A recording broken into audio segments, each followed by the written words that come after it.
And we are live. Hello, people. Just getting set up here.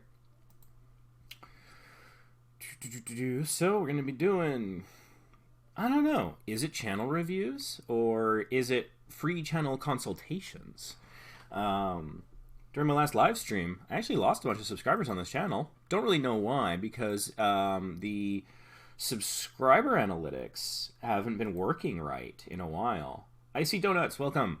How do I sound? Can you hear me? Is there an echo? Is the audio quality okay? And so I went into the Facebook group that we're all sort of from, which is Small YouTubers Boost, and I was asking for feedback. I was like, hey, lost like a half dozen subscribers during my live stream. Don't really know why. What kind of feedback could people offer? And one of the themes that's come up a lot in chat and in the group, all gravy, fantastic. Thank you, Icy Donuts. So one of the themes that has come up quite a bit is people in chat or in the groups are like, well, why don't you review more channels? And so I think that there is a basic misunderstanding of sort of what I'm doing. And I'm thinking it's probably my fault because I don't think I've been branding it properly. Because it seems that some people, when you say channel review, they seem to think that it's a cross between a reaction video and a shout out, which is not really how I see it. I see it as me trying to do as much as I possibly can to help your channel. And I hope that the idea is that, I'm not looking necessarily at your channel. Maybe I'm looking at a different person's channel, usually the first person to speak in chat, and we go chronologically that way. And I do a very deep dive, as deep as I know how to do. And so I was thinking about well, maybe I'm calling it the wrong thing. Because, channel review, it seems like some people expect a channel review to be like, they'll spend 5-10 minutes on your channel and be like, good job, bro. And they'll call that a review. I don't feel that adds a whole lot of value. And so some of the people that I was sort of getting feedback from and communicating with, they were saying, you should limit yourself to 10 minutes per channel. And that I don't think that's going to give great value. It's just going to be, turning out as many widgets as I can during my live stream. And so I think that the better value comes from sort of the deeper dive and the conversations and the stories and the background that it prompts. That's maybe that's what makes me different from the other guys. I don't know. But that's just something that I've been thinking about. And so I've tried to sort of tweak things a little bit. I think I made sort of a rookie mistake with these live streams. I'm here more to help people than build a channel. So it's not like that's my primary goal. I really appreciate the advice and feedback. I didn't know what I'm doing. But from looking at your channel, as I recall, it looked like you knew a lot about a lot of the things you were doing. So don't be too harsh on yourself there. But anyways, yeah. So my basic feeling is that I think maybe channel consultation is a better way of putting it. But then I worry when you call it something like that, it sounds like you have to have an appointment and you have to pay a fee, and those things aren't the case. We're just live, doing what I do. So it's something between channel reviews and consultations, and with a dash of AMA, because it's like, hey, ask me stuff. I'm happy to provide any useful information. So anyways, yeah, that was just some thoughts about sort of what this is. It's not about, shouting out channels and going as fast as I can. It's about hopefully really, increasing the knowledge. I mean, I've said this before. The idea behind this whole channel is that YouTube has gotten very big. And because it's gotten so big, it's gotten very complicated, as anything does that gets to a certain size. And so there's a lot to know about. There's a lot of automated things behind the scenes, the algorithm, the machine learning, the settings, all sorts of stuff. And so I despair about a person who has a great idea and is that maybe they're inspired, or they're musically talented, or they're very funny, or whatever it is that they've got, and they're coming to the platform and they're trying to, what was YouTube's original slogan? Broadcast yourself, I think. They're trying to do that, and that's great. But then they run into all of these sort of, it's like a gated community, and it's like there are all these rules and secrets and things you don't know about. And even for the people who are completely in the know, they still don't really know how the algorithm works. It's just a collection of theories. And I worry that could be off-putting. What is the algorithm? Do you need to upload every day? So, what is the algorithm? That's a cool question. I like that. Thank you. Okay, what is the algorithm? The algorithm is a piece of software that determines how things are displayed on YouTube. And it takes in thousands of data points when building the page for any particular user. So if you go to YouTube, it will consider if you're logged in, who you're subscribed to, what videos you've watched before, what videos you've liked before, what videos you've commented on before, your watch time on particular channels, tons and tons of data points. It might factor in like your gender, your location, all sorts of different things. And then using that information, it tries to anticipate what you would want to watch. And so it puts all the videos on the homepage based on this complicated formula. And the thing is, the formula, the programming, the math behind it is constantly changing.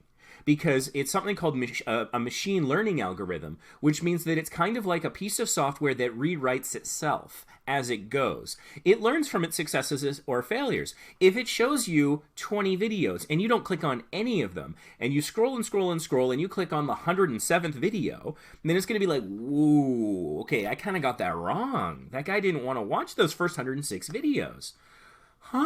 Okay, what can I learn from this? And so this is the machine learning component. And it's doing it in a complex software sort of way. But it's like, okay, so maybe for this guy, those first 106 videos, for his, like, wanting to watch this score, let's call it, we'll deduct 1 point. Because he didn't click on them when he had the opportunity. He scrolled and scrolled and scrolled and found video number 107 that he clicked on.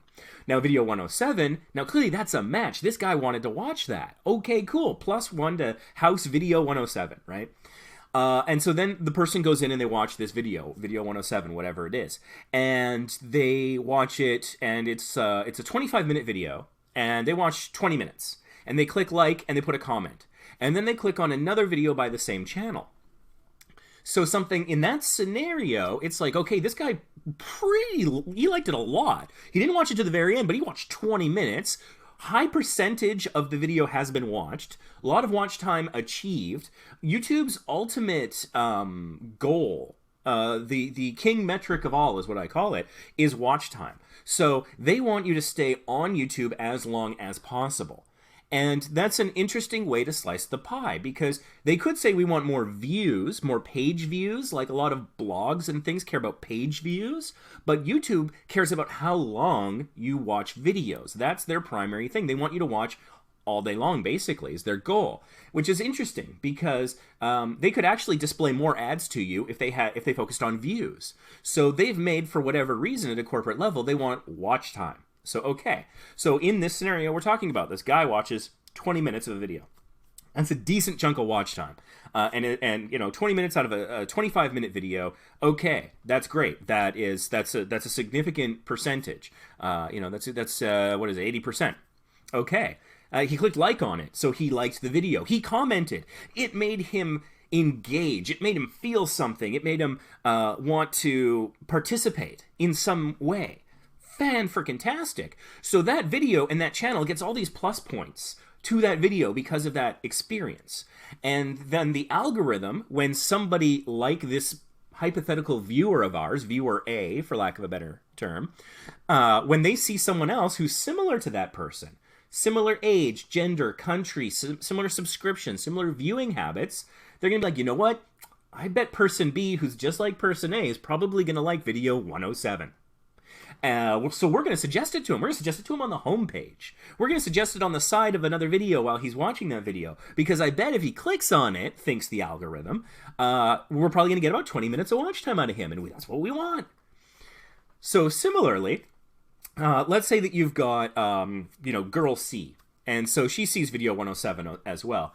She clicks on it, and she's like, oh no, this is horrible. This isn't what it was. I don't like this. This is what I thought it was, and immediately closes the window. Well, that video did get a view, and it got some minuscule watch time as the hypothetical girl discovered that it wasn't what she wanted to watch. So then, so you get a plus on that video for watch time a little bit, and a plus for the view, but your retention's really low, so that's not great if she watched 1% of the video. Additionally, The fact that they closed the browser window and just like left the platform isn't great either.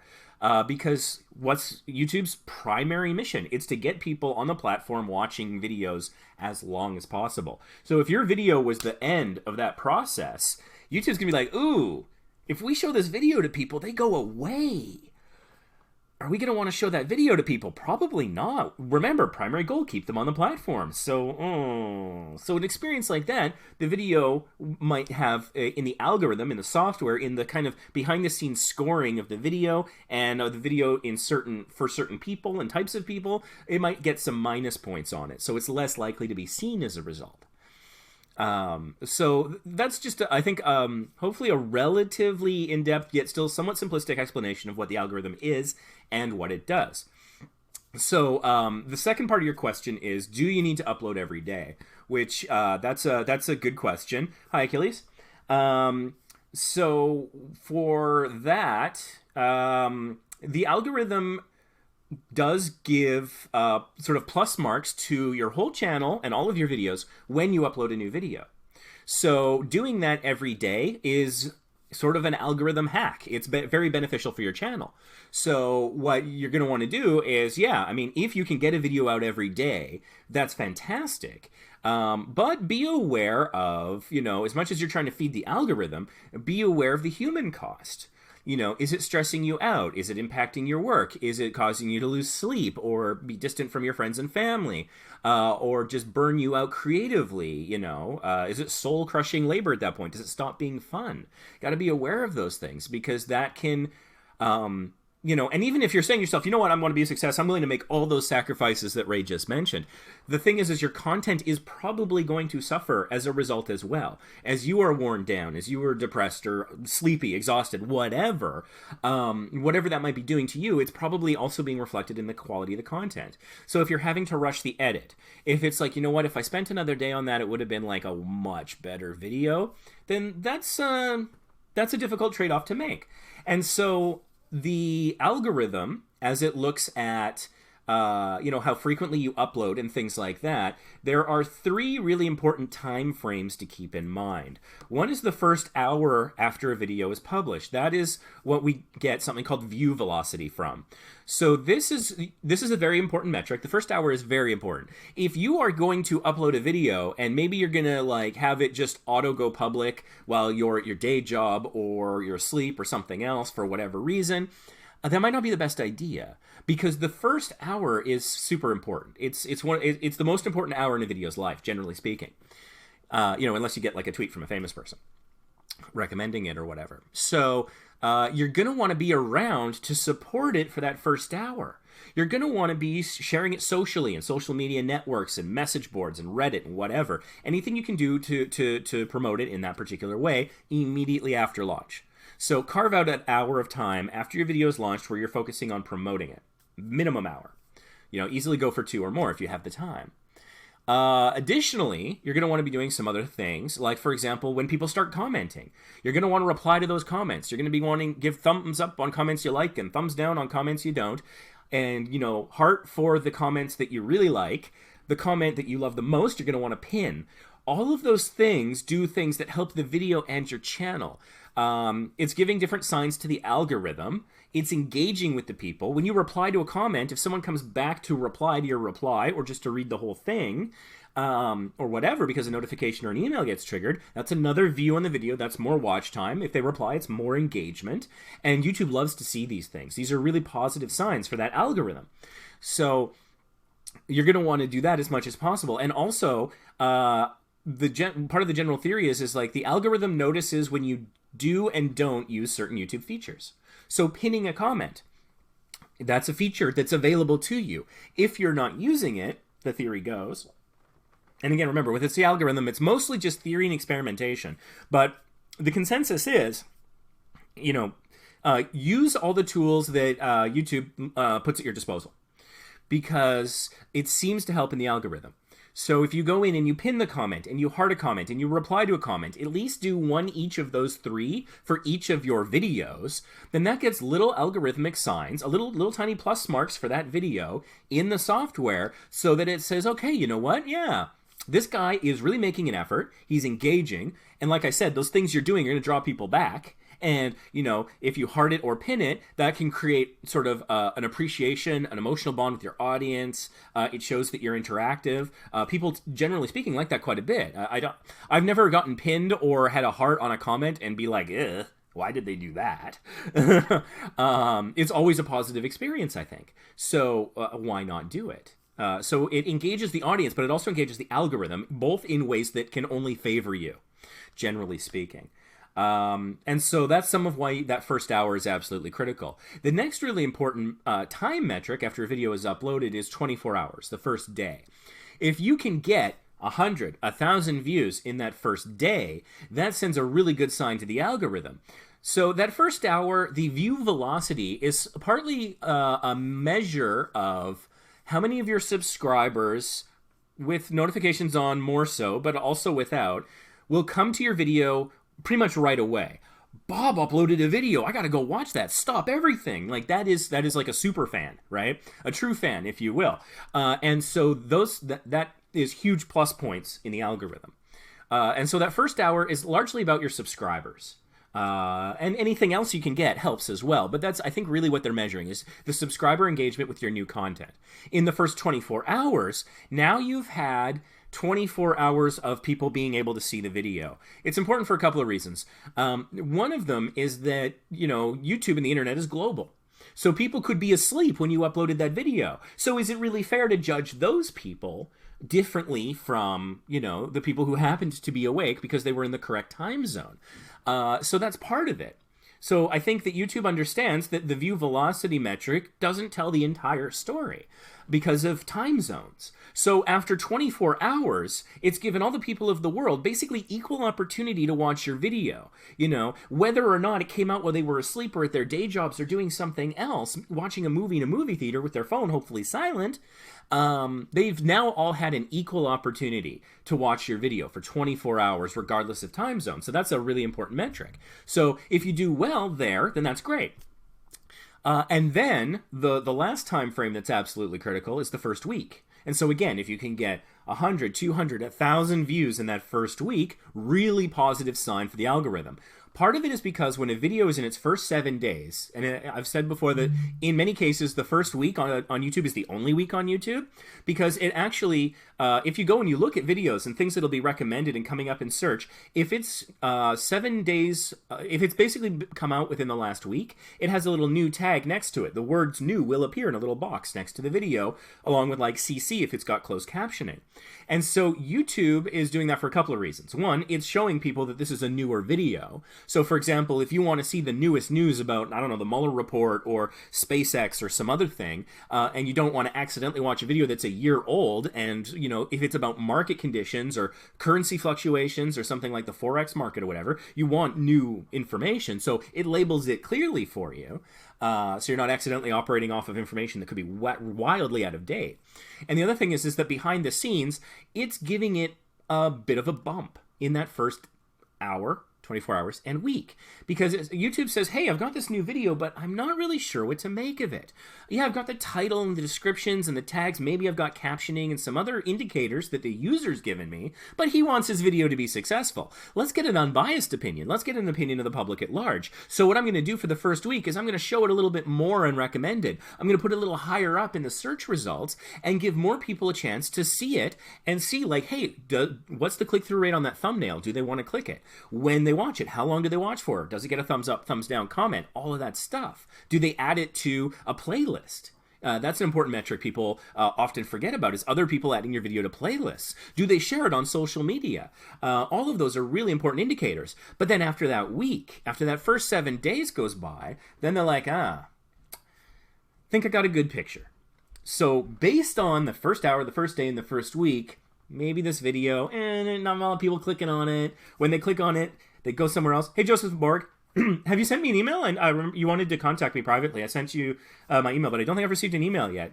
Did I miss it? Do I need to check my junk folder? Just want to touch base with you there. If not, you can always, today may be your lucky day. Quite possibly. You're number 3 on the list. And so I think today is possibly your day, because I'm hoping to go for a nice long session today. Not yet, but I will. Cool. I'll look forward to it. You can also reach me on Twitter as well, if that's easier for you, if you prefer that over email. It's another good way to reach out. So for that, I would do the Vacation Impossible account, at Vacay Impossible, if you decide to go through Twitter. The Small YouTubers Boost Twitter is getting tagged in like tons of tweets that have nothing to do with us, and so that's kind of unusual. So my signal to noise ratio on the Small YouTubers Boost Twitter account's a little tricky right now, but Vacation Impossible is better. I have a hard time getting in quickly. Well, today you're number 3. I'm highly confident that I'll get to you shortly. So that's some good news, hopefully.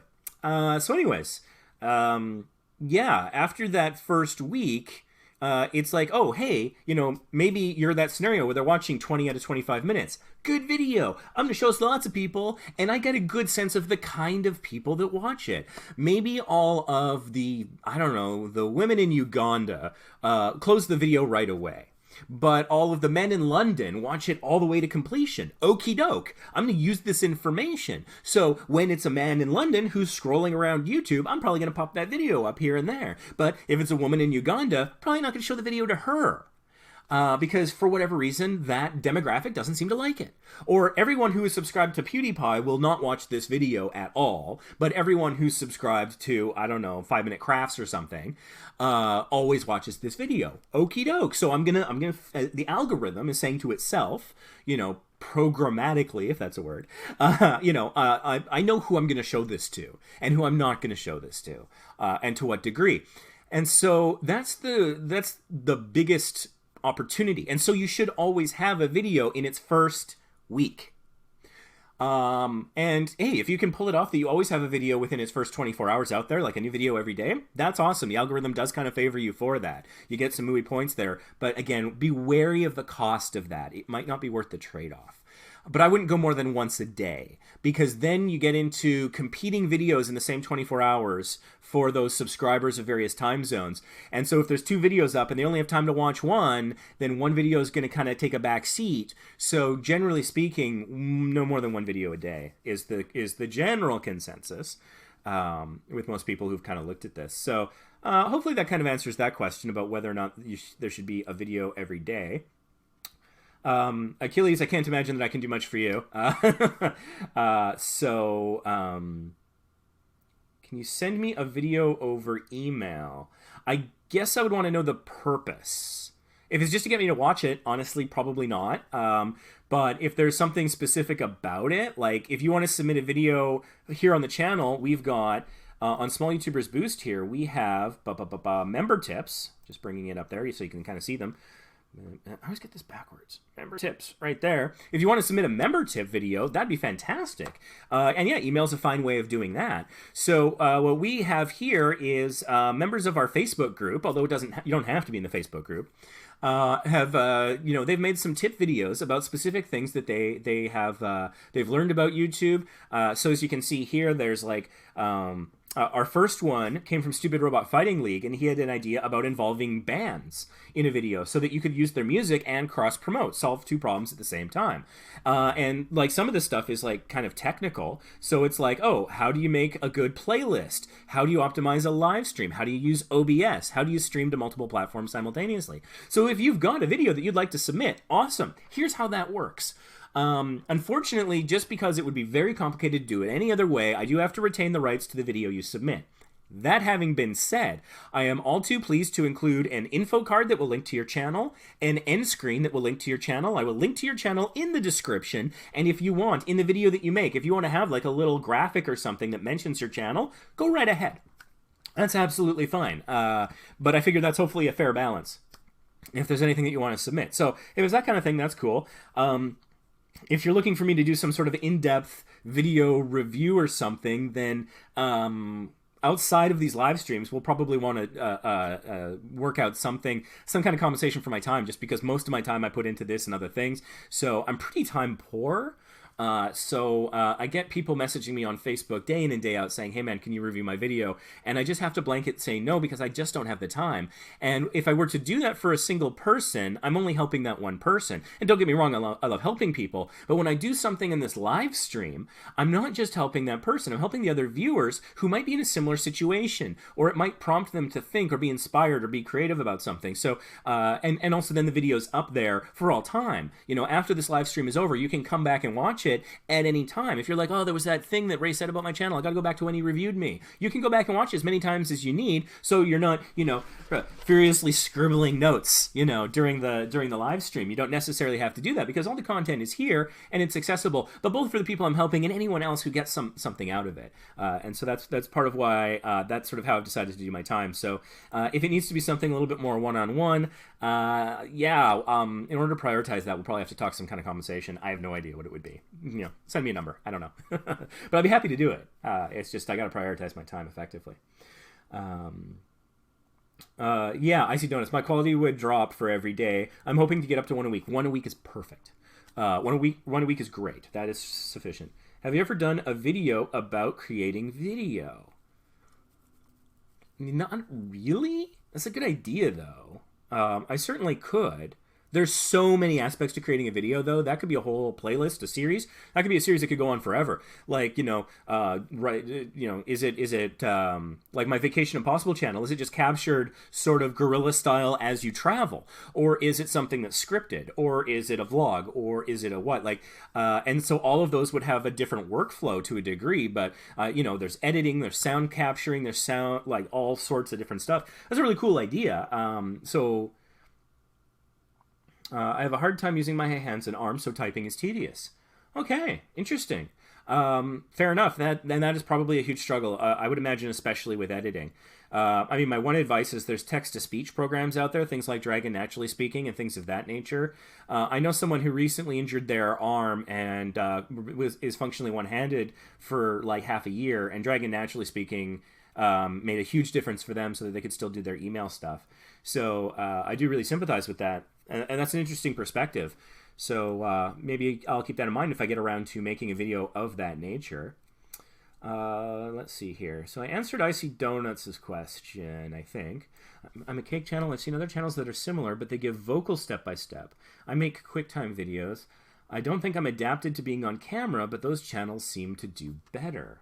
That's an interesting question. You can do voiceover without appearing physically. I've done that on some videos. For example, if you see here at the top of your screen right now, these TubeBuddy tutorials, they are just screenshots that I've tried to make dynamic with zoom and pan functions, and then I just record a voiceover on top of it explaining. So, I mean, if right now, maybe you're just having like a time lapse with music or something, or text on the screen, you might want to consider doing a voiceover without necessarily appearing, you know, face cam, as the gamers would say.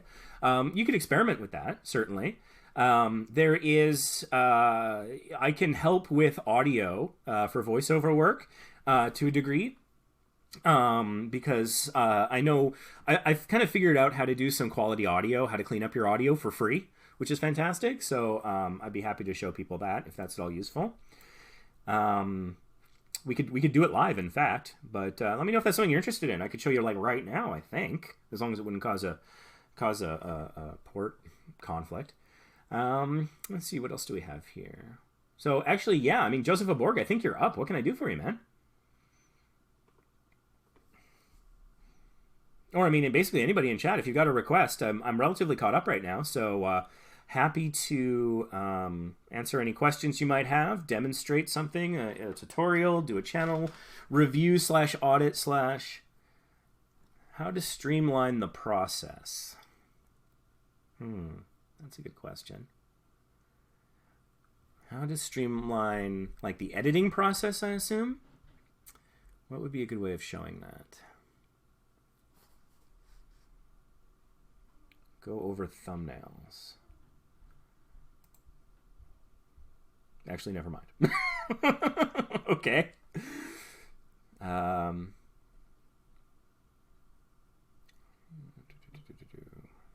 going to do something a little different. I've got an idea. Just a quick little thing, little tip. Just going to fire up my Premiere here. And show you two quick tips as to how to do a couple simple, basic, but super common repetitive functions on Premiere. Let me just see if I can add this. I haven't really... Window capture.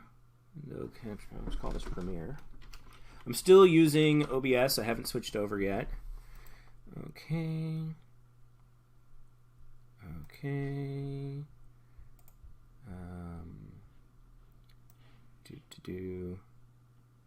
That's not too bad. Now I just need to send it back. Move down. Oh, where was that? Order. Move down. Order. Move down. Oh, come on. How many layers do I have on this thing? Okay, there we go. So this is Adobe Premiere Pro CS6. It was the last version of Adobe Premiere Pro that you could get without paying a subscription, and I'm not super fond of the subscription model outside of TubeBuddy, so yeah, there's that. Somebody's messaging me about Star Trek Discovery right now. I will talk to them later. So anyways, I want to show you a couple of quick tips that you can use to potentially streamline your editing process. In fact, no, that's not what I wanted to grab. I wanted to grab me. I'm going to put myself up here. Okay, so let's talk about a couple of things you can do to edit maybe a little bit more effectively. Save yourself some of those mouse clicks and some of that time. You know, and this might just save you a couple seconds here and there, but then you add that up over all the editing you do over the life of a channel, and it's putting days back on your life. And you're getting that video out a little sooner, so maybe you're meeting your upload and time horizon a little better. So one thing that you can do is for an end card, I recommend, let me see if I can highlight it for you there. Yeah, so I have created an end card in Photoshop that has various elements to it. So this is for the last video I put out here on the Small YouTubers Boost YouTube channel, which was about getting your channel type and country populated on Social Blade. So I've got this background image, I've got the Small YouTubers Boost name there, it says subscribe, and there's some text there. So I've got that as a Photoshop file that I can dump in at any time. Now I saved it as a Photoshop file so that it's easy for me to go in and change any part of it. So I will tag that on, as you see here, in the sort of pinkish, purplish color on my timeline. I'll just add that to the end of every video. And so you can have different ones for different types of videos. So in this case, I do highlights of these live streams, and so I put these kind of end cards on the end of those videos. That's why it's highlight end card dot Photoshop file, basically. So when I dump that in, I know that I have some music that works really well to go with that end card. And I know that that music, it's actually like a 30-second piece. But if I cut it off at 19.09 seconds, it's actually a really good endpoint. There's like a beat, and then it cuts out, and it's perfect. So I go in, and I will change the duration of it. I will right-click and choose speed duration, and I will turn that, or 1909, that's what it is, 19.09 seconds. And so I'll change it to that duration. Then I'll bring in my sound file. It's a song called Brooklyn Bounce, written by a guy that writes music for me named Cam, who is awesome. Thank you, Cam. I'll drop that in, and I'll trim it. So, like, here, you know what? I'll even recreate my process. Whoa, no. I hit the wrong button. I didn't want to render. This is what happens when you do something new. All right, here. I'll go through this. I'll show you how I put my end card on. How's that? Nice little tutorial. So, I take my end card, and I drag it onto my timeline. And then I right-click and I choose speed duration, and I change it to 1909. Just because I played around with it, I know that's the time. 1909, boom, there it is. Then I take my music and I drop it in. Now I know that this music is a little on the loud side, so I just drag the volume down by a little over 1 decibel.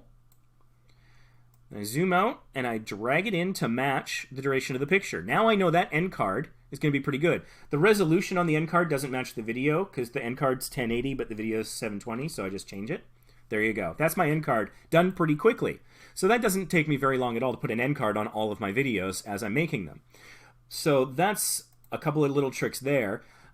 So let's say that I needed to make an edit here. Maybe I wanted to cut it somewhere. And so if I were to take my razor tool and just click that, it would only be cutting the video because this is not linked.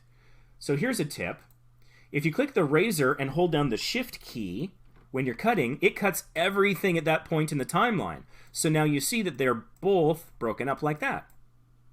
So that's a little time saver. Now here's this other one that when I first saw it, I'm like, that's cool, but it doesn't matter. And now I use it every damn day.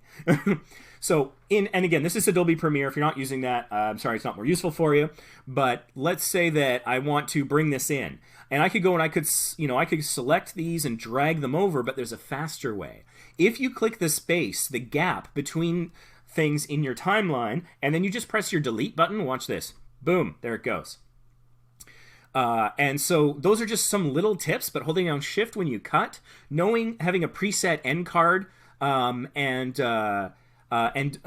clicking the space and then clicking delete to bring thick pieces together. Those like 3 or 4 little tips could end up saving you quite a bit of time in the editing process.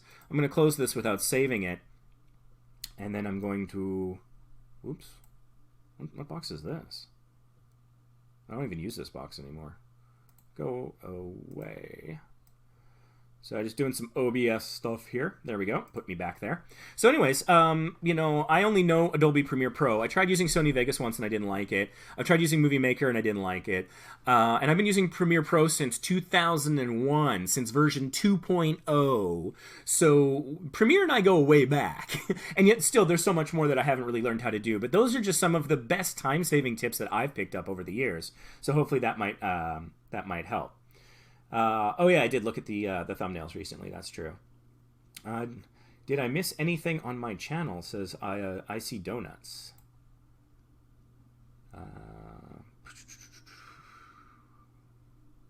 Did you miss anything on your channel? Okay, so let's do a look at Icy Donuts with the mindset of, is the channel fully set up?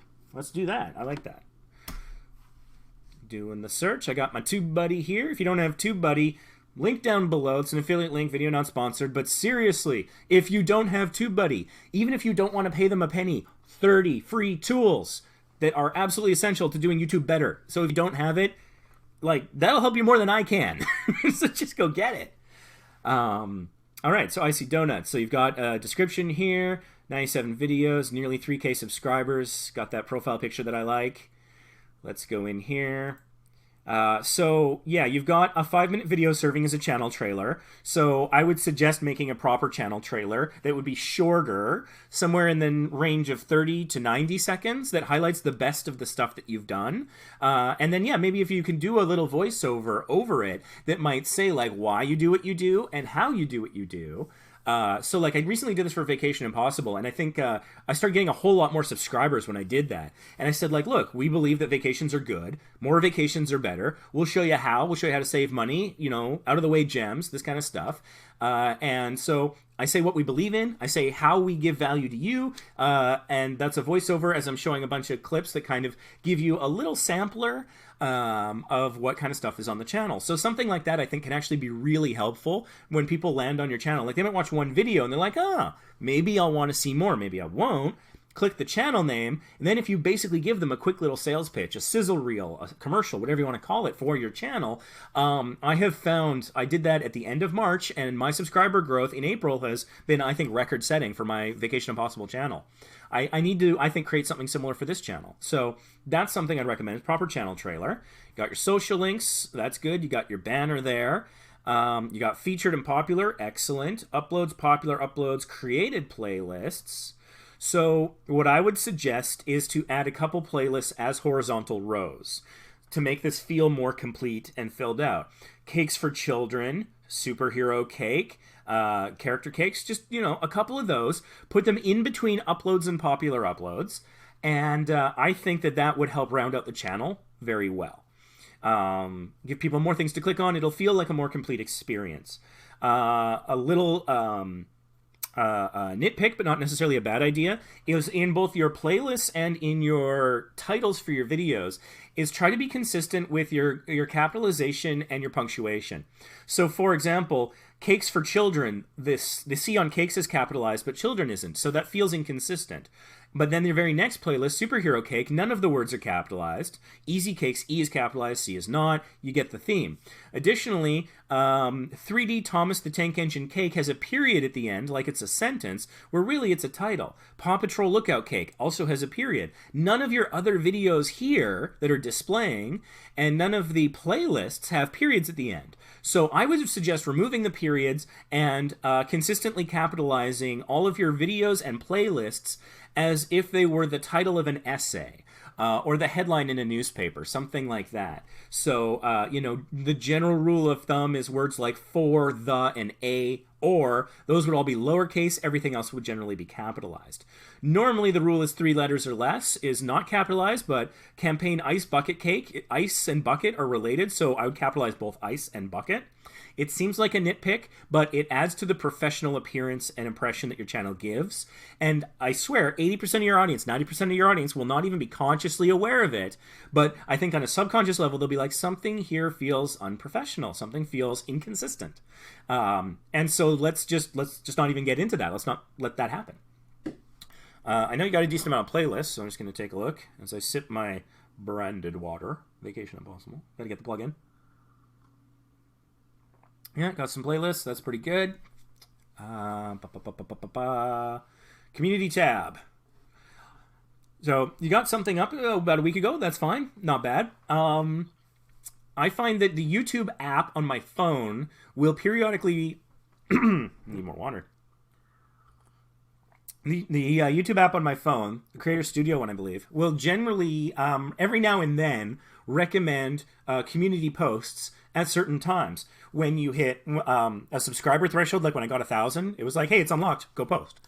Because you got it now. And so I did. When one of my videos passed 10,000 views, it says, hey, maybe write a community post about this. So that's something that I do. Beyond that, I haven't used the community post much. I tried posting a couple jokes because you have to have 1,000 subscribers to have the community tab. And I have that on my Vacation Impossible account, but I obviously don't have it here on Small YouTubers Boost. And so actually, I would really like to encourage people to subscribe because one thing that I want to do is I want to experiment with the community tab. And I need to get to 1,000 subscribers before I can do that. As much as I've learned a lot from Vacation Impossible, that's kind of my first love in terms of YouTube. I try to focus on that, but that also means I take fewer risks because I don't want to alienate an audience or damage that brand. So I don't feel like it's a sandbox that I'm comfortable taking huge risks in and playing with. Whereas here on Small YouTubers Boost, that's what we're all about. Let's take some risks. Let's play with the algorithm, try new things. And so I would really like to get the community tab activated here so I could start experimenting in this sort of safe sandbox. So if you haven't subscribed, please do, just because it'll allow me to play with that, and then I can kind of report back and let you know sort of the learnings, because the community tab's relatively new, and since you have to have 1,000 subscribers to get it, it's relatively new to a lot of people who only have recently met that threshold. There's a lot of people out there who haven't got there yet, and so I would really like to create some content about how to use it effectively, but frankly at this point I don't know yet. So that's one thing you can do to help. Appreciate that. In the places where I share these live streams or this channel, thumbs up and sharing this channel, upvoting on Reddit, all that stuff, it would help to get us to that 1,000 so I can start that experiment is something I'd like to do. So little selfish request there. Hopefully you can tolerate that. Got the About page. You've got your location, your email set up correctly. Looks like you misspelled Instagram. It's Insta with an A, not an E. But otherwise, this looks good. The links look like they're formatting correctly. Yep, they're both formatting correctly, so that's good. Hello and welcome to Icy Donuts. If you wanted to see cake, and more cake, well, you come to the right place. Come with me as I make everything and anything you can think of into a cake. I like that. You could say that. You could say that as your voiceover for your channel trailer. Just read that out. The hello and welcome I would probably drop because it kind of eats up space. But, that's a really good description. It's very funny. I like that. But what's written there, it's like, Jerry Seinfeld wrote this book called Sign Language years ago when he was at the top of his fame. And in the introduction to the book, he makes this excellent point about comedy. He says, you know, I'm a stand-up comic and sort of, you know, had a sitcom and stuff, so I get to tell I get to say the joke the way it's meant to be said. I get to do the pacing. I get to do the pauses and the emphasis or emphasis, you know, stuff like that, right? It makes a difference.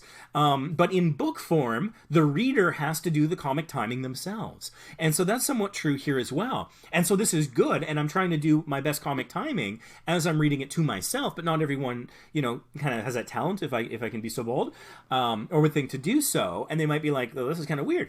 But this would be great as a voiceover. Because it'd be like, hey, welcome to Icy Donuts. If you want to see cake, and, well, more cake, you've come to the right place. Come with me as I make everything and anything that you can think of into a cake. I think that pause before into a cake, I think helps the line punch, works with the comic timing and flow. I mean, hell, if you want to capture the video what I just said and use it, go right ahead. Maybe a link to this, to me in the description would be nice, little, you know, whatever. But feel free, happy to do it. You know, but that I think would be great, a great voiceover for a channel trailer, because then I think what you've written, which is sharp, will actually get the appropriate venue. I think that it might be being underserved just being in your about section. I make my inspiration for all things geeky, nerdy, TV, film, and video game. Video game singular feels weird. I think that should be maybe video games. I take my inspiration... I think you mean from. Because you take your inspiration from something. So, not... That's what I'm thinking. Yeah, I take my inspiration from all things geeky, nerdy. And then maybe a colon or semicolon, because geeky nerdy is one thing. TV, film, and video game is a little different.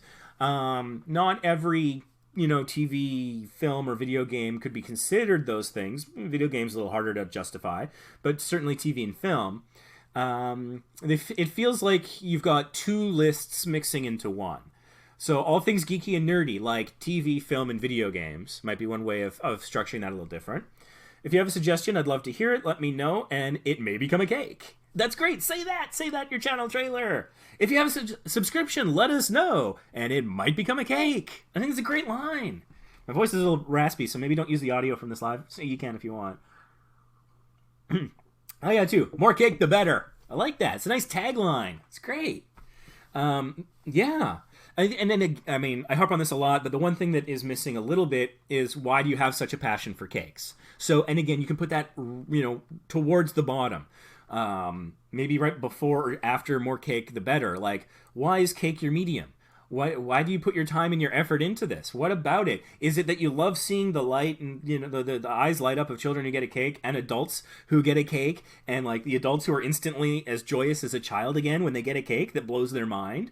You know, is it a way that we get past the jaded feelings of adults where, you know, sometimes we're not easily impressed, and, you know, especially some of the older, more jaded ones. And so, like, we've seen a million cakes throughout our lives, so it doesn't capture that same excitement that when you're like 5 years old and you get your first ice cream cake or something, you know, like, oh my god. And so you maybe need to put a little bit of extra effort in to sort of slap the adult out of their adultness for a moment and just have that joy. And so you have to take your cake to the next level. Is that something you feel? I don't know. Maybe I'm crazy. Maybe this would be an interesting video topic if you decided to do something about that. Might be a little off-brand. Might not be a good idea. I don't know.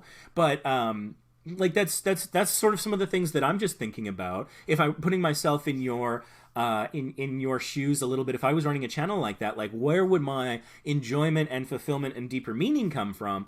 I would think that, yeah, like the idea of, you know, because I could go to the local grocery store and get a cake for, you know, my friend's birthday and just kind of give it to him and put some candles on it. And he'd be like, oh, that's nice. And maybe it's a flavor he enjoys. But that's not the same as that 7-year-old experience where you're at the head of the table and you get that cake. But if I get him, you know, that cake and like Optimus Prime's on it, or, well, that's maybe not a great example. Bumblebee, I suppose, more recent movie. Or something else that he just really cares about, you know. And something that they wouldn't have thought of could be a cake. You know, a Star Trek Discovery cake would be pretty cool. You know, like maybe the cake is the saucer section or something, or it's like one of the characters or something. I don't know, but like that would be like, wow. And so it almost recaptures that wonderful nostalgic feeling, or just takes things to the next level and gives them an amazing wow factor? Are you there for the wow factor? Are you there for that innocence? Are you in for the joy? Do you just think that it's a great medium of expression? Do you think that people don't use it to its fullest potential? I could go on. But what does it mean to you? And so a little bit about that in there. Further down, it doesn't have to be in the channel trailer or anything. It can be if it works for you. But I think just having something in there about that is good for a couple of reasons. If somebody is thinking about really kind of like, you can have casual viewers, you can have fans. So casual viewer happens to see a video, watches it, maybe they'll watch another video here and there, no biggie. Fans, maybe they'll subscribe with notifications on, even better, but they'll probably just subscribe. And then there's like true fans. These are guys who definitely have notifications on. They'll watch everything you put out. They'll buy everything you sell. You get 1,000 of those and you're set for life is one of the theories out there around entrepreneurship. And so for those people, for those true fans, they sometimes, I think, look, and the way you convert a fan to a true fan is a noble purpose, is a cause that they can get behind, an emotional attachment. I look like I'm putting up my dukes, but I'm trying to actually show a connection. So the idea is that your casual viewers and a lot of your fans are probably never going to read your about page, not in its entirety, but some who are like, wow, I want to know more about this. Like you want to talk about being like geeky, right? I think that the modern definition of a geek, like I geek out about Maroon 5. I don't. My friend does. I geek out about Pet Shop Boys, Hootie and the Blowfish, Star Trek Discovery. I geek out about a lot of things. You can geek out about things that are not themselves geeky. Just because you're excited about it, you want to be a part of it, you want to know everything there is to know about it, you're just super engaged with it. It speaks to you on some level. I'm geeky about Simon Sinek, for example. I've been watching a lot of his TED Talks and things, and he talks about why. I'm geeky about Andrew Matthews. He writes the book Being Happy. I'm geeky about a lot of things. And that's where a lot of people get their joy out of life, is just like really, really enjoying something. Having something that's like pure and that they go back to, and it's always exciting for them. They're always enjoyable. If you ever find me and I'm like not in the mood to listen to a Pet Shop Boys song, like put me on Suicide Watch. Something is wrong, because these are things that give people joy consistently. I geek out about Pat Contry, one of my favorite YouTubers. I'm in Vancouver, Canada. I travel to Portland, Oregon every October to see him. And I buy everything he puts out. I've got his app on my phone. I've got his book on my bookshelf. I've got his DVDs on my bookshelf. I just enjoy the heck out of it. I listen to his podcast. I'm a true fan of Pat Contry. And so these people who are thinking about, whether consciously or not, making that transition from the casual fan, the subscriber, maybe without notifications on, they'll watch you here and there, to the true diehard fan, is sometimes it's a noble purpose. It's an emotional connection. I believe in what you believe. I want to support you reach your goals because your goals are goals that I identify with, or I want to see you reach them. I'm rooting for you. Why am I rooting for you? How am I forming that connection? If you can form that connection with your audience, that's when you start to convert them into true fans. And I mean, yeah, okay, there's the argument that if you can extract $100 from 1,000 fans every year, then you can live a good life. You can quit your day job and you're set. Put that aside for a moment. Okay, let's forget about the financials and all of that. If you've got true fans, these are people who engage with you. When you're feeling down, they will probably have positive comments that'll pick you up. Don't rely on it. They're not your source of mental stability, but it's not a bad thing. A nice little pick-me-up, some positive comments and encouragement. When the creative juices are drying up and you're not sure what your next video should be about, they might comment a suggestion. If you decide to launch a Patreon, by the way, their rates are going up. If you're going to launch a Patreon, do it before May 7th. I'm going to be launching Vacation Impossible's Patreon before then, because the percentage that Patreon takes is currently 5%, but if you create your channel after May 7th, it'll be 8%. So I want to get grandfathered in, which is a shame, because I had this big plan. In May, I was going to go film something on location for my Patreon video. Now I got to do something sooner, but I'm hoping I can change it up later. So I'll do like a stand-in video, because you have to have a video if you're doing a Patreon. And so I'll launch it sometime in the next 2 weeks. Whew, tight. And then like probably, in June, I will update it with hopefully better video content. But anyways, if you want to be on Patreon, if you want to have an association, if you can have polls on Patreon, you can have polls on the community page, which is part of what I want to play with here on this channel, where you can ask like, hey, here's 5 topics I'm considering. Please vote for your favorite. Maybe you're really torn and you don't know what direction to go in. Those true fans could be there for you to provide ideas and support, bounce ideas off of. They it could suggest topics for videos and things of that nature, and it's a great experience, and it can really help promote your channel. So whether or not you care about the money or not, I think that why thing that I'm talking about, hopefully this is resonating with some people, because to me, I think it's the difference. But like, there's people who have fans and true fans, and I think that the people who have a noble purpose or a why or a goal that their fans associate with, that's the people who get a lot of the true fans. So I can take a quick look at the channelytics just to see about your channel tags. Nice, lots of good channel tags there, pretty good. A lot of these are really competitive, so like DC and Marvel. So if that was instead DC Cake, Marvel Cake, that would be a little bit more, that would be a space you could probably compete a little bit better in. Just because if it's just DC or just Marvel, you're going up against everything talking about the TV shows and the movies and the comics and the business behind the scenes and Stan Lee's passing and all these other things. Whereas if it's Marvel Cake, then you're really only competing against other people making Marvel cakes. And so your competition is greatly narrowed. The search results are a little bit narrowed too, but if your result 107 on a high search term or your result number 3 on a moderately searched term, the second one's going to probably drive more traffic. But otherwise, your channel looks nicely set up. Hopefully I've given you some additional ideas and things you can work with there, but you've done a very good job. It looks very set up. Go Puppets. You're also in Vancouver. Hey, were you at that YouTuber meetup in August of like 2017? There was a puppeteer that was there. We met in English Bay. I was there. So, I mean, I guess if you were there, you'd recognize my face maybe. But I'm just curious, were you at that meetup? Because I was thinking about you just the other day, if it is you, and I was wondering, like, what's going on with that guy's channel, I wonder. Okay, so let's see. What else do we have going on in chat? What is the best reasonably priced video editing software? Honestly, the thing is, I am such an Adobe Premiere fanboy that I would probably not be giving you the most unbiased opinion. But that having been said, it seems like when it comes to professional and proper editing, there's pretty much only 2 names in the business. There's Final Cut if you're a Mac person, and Adobe Premiere for everyone else. And so I've never been a Mac person, so Adobe Premiere I would recommend. The CS6 software, which was the last one you could buy without a subscription, is what I use and works great, but it's starting to get a little stale and dated. So it might be worth the subscription model. I think you can get it for $10 a month. When you start making money on your channel, you could probably declare that as an expense against your taxes, depending on your jurisdiction. I am not a tax expert. I'm still trying to figure out my taxes, but that's just something to think about in terms of an ongoing expense, like similar with the TubeBuddy thing. You might be able to declare that as a deduction against your taxes. So that, in a way, makes it more cost-effective when you look at it from that perspective. So, and yeah, okay, there's a lot of stuff out there. There's Movie Maker and Sony Vegas and KineMaster, I don't know what it's called. The thing with the watermark that everybody keeps using in the Facebook group. There's a lot of stuff out there. But here's my thoughts on this. If you might think to yourself, I'll start off with something that's free or cheap, and I will work my way up. The problem is, as you... Ooh, my ring light's going a little glitchy here. Let me just switch over here. I'm going to blind myself, I bet. Okay. A little bit brighter. Yeah, it's getting all twitchy. That's weird. I might just... How is it without it? How's that? That okay?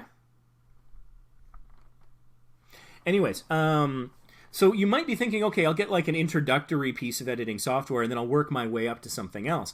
And the problem with that is that every different kind of software as it relates to editing can be drastically different. All the tools could get moved around. The tools could be labeled differently. Functions could work differently. Like when I tried Sony Vegas, it was just a nightmare trying to find the most basic cutting tool, partly because I had been using, by that point, Adobe Premiere for at least half a decade. So what I would suggest is this isn't one of those things where incrementalism makes sense. I am an incrementalist in a lot of things. And when I first started traveling, I loved a Motel 6, and I worked my way up. Now I really love a Hilton, and like I'm going to probably work my way up from there if I'm lucky. And so I believe that you should enjoy all the different sort of gradations of that. things of that nature, you know. Otherwise, because if you start at Hilton and then you end up in a Motel 6, you're never going to like that Motel 6. But I back in the day, I enjoyed the hell out of a Motel 6. That's not a bad thing. I don't think that philosophy works with editing software, because every time everything gets moved around, and it's like you have to start the learning process all over again. You're probably better at visualizing your end product, but finding the tools and the methods of getting there, you're starting from scratch all over again. So I honestly think invest in the full, proper professional software. Again, it's like $10 a month subscription for Adobe, I think, maybe 20, depending. I think that's probably worth it. And then there's Final Cut, which, you know, if you're a Mac person, I couldn't tell you about, but pick one of those two is my advice, because those are the ones that professionals use. Editors of television shows and movies, as well as big YouTubers. Those are sort of the two that get used. So if you know how to do things in that, you won't have to upgrade your skills with your software. And so I say start with something professional and stick with it, and then over time you will become better and better at it. You'll learn how to use it better and better. You'll get faster at it. You'll learn all the functions, key framing and all that kind of stuff, which drives me nuts when I do it. All sorts of stuff, chroma key matching, all that kind of effects, wipes, transitions. You'll know where it is. It'll be faster for you. Your time has value. And so don't create a situation where you're constantly relearning the editing process is my advice. So yeah, if the priority is reasonably priced, I'm all about reasonably priced for phones. I've got a Sony Xperia, not top of the line. You know, I'm totally reasonably priced about microphones and camera equipment and other things. But that's because, you know, you go from one to another and the transition is relatively smooth. You feel the benefits of an upgrade. You know, you don't have to relearn from scratch like you're starting all over again. But when it comes to editing software, it's so complicated.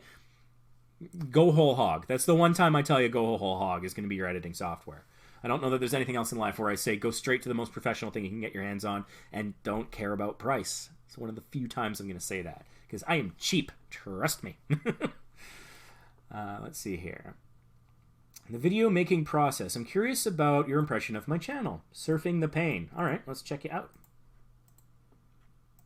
And hey, people who make Sony Vegas work, I do not mean to crap on you at all. It's just because of my background. I grew up with Premiere. It was hard to go that way. So Sony Vegas might be like the third tier. So like I think top tier is probably, personally, I mean, it's Premiere, Final Cut, Sony Vegas, and then all the other things. My thinking. What the hell just happened here? I searched Surfing the Pain, and I got Joseph of Borg. What? Do you have two channels? Is this like me being both Vacation Impossible and Small YouTubers Boost? This is... I'm confused. More to the point, I'm getting videos from the channel Joseph of Borg that are called Surfing the Pain, but I'm not getting a channel called Surfing the Pain. So that's interesting. Go Puppets, thanks for the subscription. I really help on the journey to 1,000 subscribers so I can play with the community tab here. Thank you for that.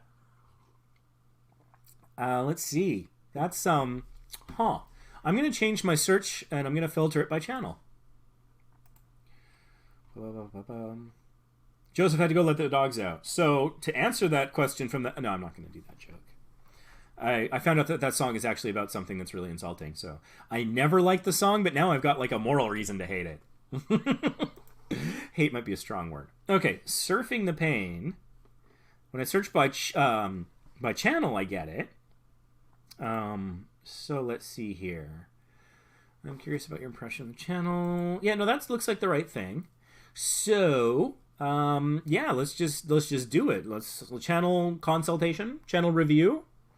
See, that's one of the things I want to put in my community tab. What should I call these live streams? Is it this or that? I would love to have a vote on that. I could ask in my Facebook group, but the thing is I think I would get a lot of people voting who actually haven't watched the live stream. So I want to have the poll on the channel. Because, you know, then it's I can actually control who's responding. It's people who'd actually have probably seen it. Not just anyone who's like, well, that name sounds better. You know, I want to control the sample size. So, you're welcome. Yes, thanks, Go Puppets. Glad to have you here. So, Surfing the Pain. The words in chat, and keep in mind, in chat, your profile picture is shrunken quite a bit, scaled down. So, it's scaled down a bit. And so I can read the pain reasonably well. Surfing is much harder to read there. And so that's in chat. Now I'm looking at it here, and I see what you've got. It's sort of like a surfboard, and surfing's written on top of it, which is kind of cool. And there's like a bite taken out of it.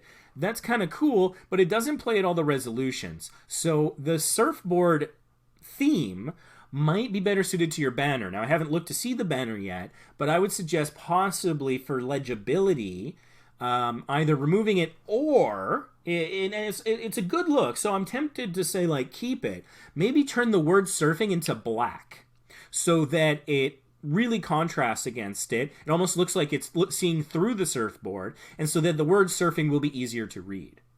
That's a thought.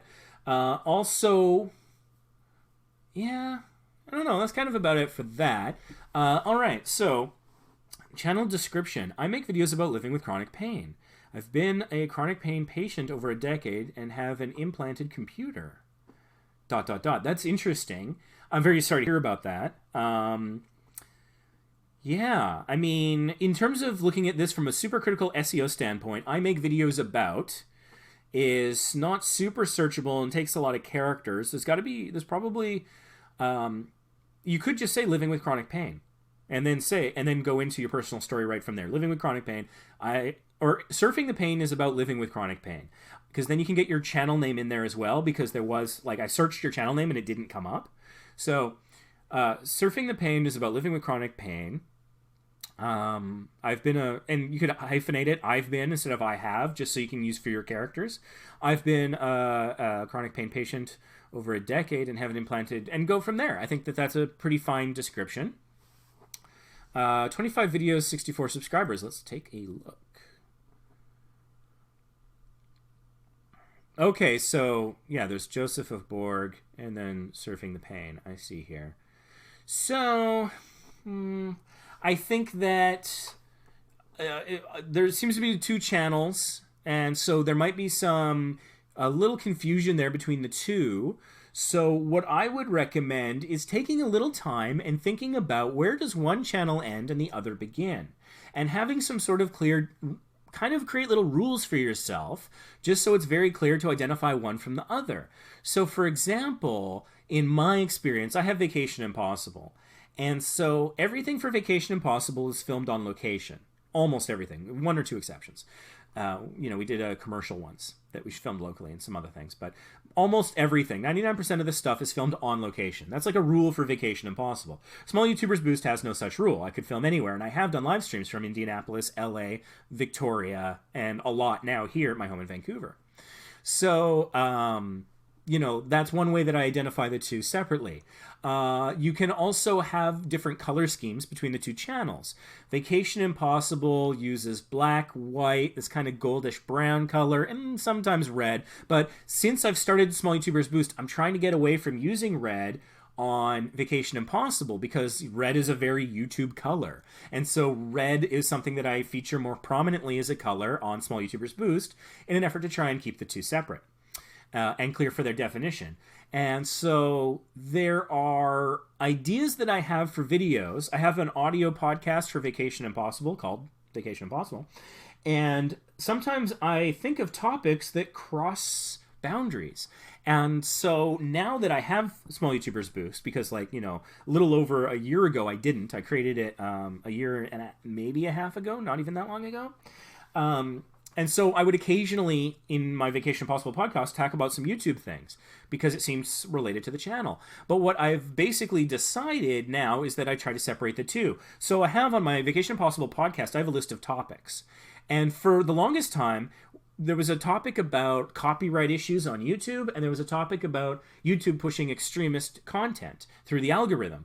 And that second one's been sort of addressed by changes in the algorithm, I think, more recently. So I don't know that I'll ever really get into that. But the idea is that those would now not be Vacation Impossible topics. They're not about traveling. Even if they're about, if it's about behind the scenes stuff with Vacation Impossible, that's more Small YouTubers Boost. That's what this platform is for. And so I think I have in my mind a very clear line between the two, and so understanding them.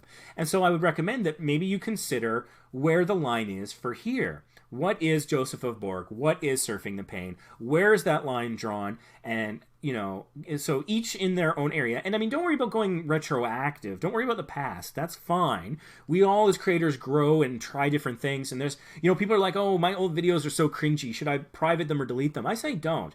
Like, you know, I love Pat Contry. I was already talking about him earlier. And, you know, I loved going back and watching his early videos. I still go and rewatch them a little bit because I think about how, like, you know, I'm a small YouTuber and maybe I don't fully grasp lighting, you know, and all this other stuff. And so it's nice to see that, like, well, he didn't fully get lighting back then either, and still he made it work. And so it's nice seeing that evolution. And there's a charm to watching people try things because there's bravery in that. And so, like, to anyone who thinks about, like, oh, what should I do about my old content? Feel free to go and change the titles and the descriptions and the tags and the thumbnails. But leave the video up there is my advice. Unless it's problematic for some reason, not advertiser friendly, controversial in a way, it promotes something that you no longer believe in, you know, as long as those issues aren't there. If it's just that you think it's like poor quality, leave it. The video is still a ticket for you in the YouTube lottery that might get called one day, and there could be a charm to it. Some people love watching cringe videos for I don't know why. Maybe feel better about themselves, maybe because it's funny. I don't know. Like, I don't get the people who are like, it's so bad it's good. I've never understood that. So that's sort of some of my thinking there. And so separating the two clearly, I think, is a good idea. There's an interesting dynamic going on here in your banner. So, you have and it's helpful that I'm a Star Trek nerd, so I'm on board. I'm here for the Borg. Did you watch Discovery last night? Did you watch how it ended? Oh man, I was, there were parts where I was like, that's beautiful. And there were a lot of parts where I was like, screw you, Discovery. The ending was like, no, I need to see at least one more scene. But anyways, that's not what we're here to talk about. So the thing is between Surfing the Pain and Joseph of Borg, behind both of those sort of labels, you've got a Borg ship. And because I'm a giant nerd, I can tell you that is taken from a still image from First Contact. Super nerd. Probably a promotional image or a screen grab from the trailers. Maybe you went to trekcore.com to get your image. I don't know. But I can tell you that that's First Contact. It screams it to me. Anyways, putting my nerdiness aside for a moment, if only a moment, there's an aesthetic confusion going on here because you have the surfing motif with Surfing the Pain, but that's set against the Borg cube. And those two things do not go together at all. A surfing Borg would be crazy. It might be funny once, but it's not a theme for a channel that I think would work well. And so some things about your banner. Discussing chronic pain issues. Fantastic title. It's good block font, slightly superhero-esque, which is really good. A lot of comics and comic books and comic book heroes are on the theme of overcoming some form of not diversity. Adversity. I'm slightly dyslexic and it hits me every now and then, and that's my small adversity. And so it's a lot of times it's about overcoming adversity, you know, losing a parent like Spider-Man or other various things, you know, Glass, although I'm not a fan of that, you know, those sorts of things. It's often about and even like the superest of superheroes, they have certain things they struggle with. And so I think it's very humanizing, and it's great for people in different walks of life and different experiences they're going through, is to see that even someone that you idolize so much, I mean, they have challenges too, and that's something that you have in common and something that you shouldn't be ashamed of. And so the fact that it's hearkening slightly to comics, I think, is on brand, if I can say that. And given what you're talking about, I think it's good. So the font you're using, great. The color of the text, solid. The outline, the stroke, very good. Couple tiny suggestions about the text. Raise it up just a little bit because it's touching the bottom of the banner on PC, but not the top. That's a little inconsistent. So if you could raise it up just a little bit, a couple percentage points, it'll look better. As well, the kerning, this is the space between letters. They're a little tight, but it kind of works. So just make sure that that's a conscious choice. Do you want them to be that close? It's kind of like maybe a 90s movie title, and again, comic book kind of motif, kind of like a Mallrats kind of font, which is kind of working. So if you're happy with that, that's great. It might impact the readability a tiny bit, but I don't know. I think it's kind of okay the way it is. Really, I think just move it up a little bit in the positioning in the banner and you're good. That green background, though, is kind of harsh as a color. I mean, maybe on the white, because I'm on dark mode, so it's really like that is bright versus the dark background. Maybe against the white it wouldn't have that same effect, but I'm not sure about that color. It's very strong. It's like when you look at the colors that you can use in hexadecimal code, or sort of in the early days of Web 1.0 and GeoCities and stuff like that, that was a pretty popular color. And so it harkens back to an older time, and I don't think that's what this channel is about. Especially because, again, like the font's like super modern looking, I think. It's nice and crisp, so I don't think this is like a nostalgia channel. So I would reconsider perhaps that background color. Maybe a different kind of background image would be a good idea.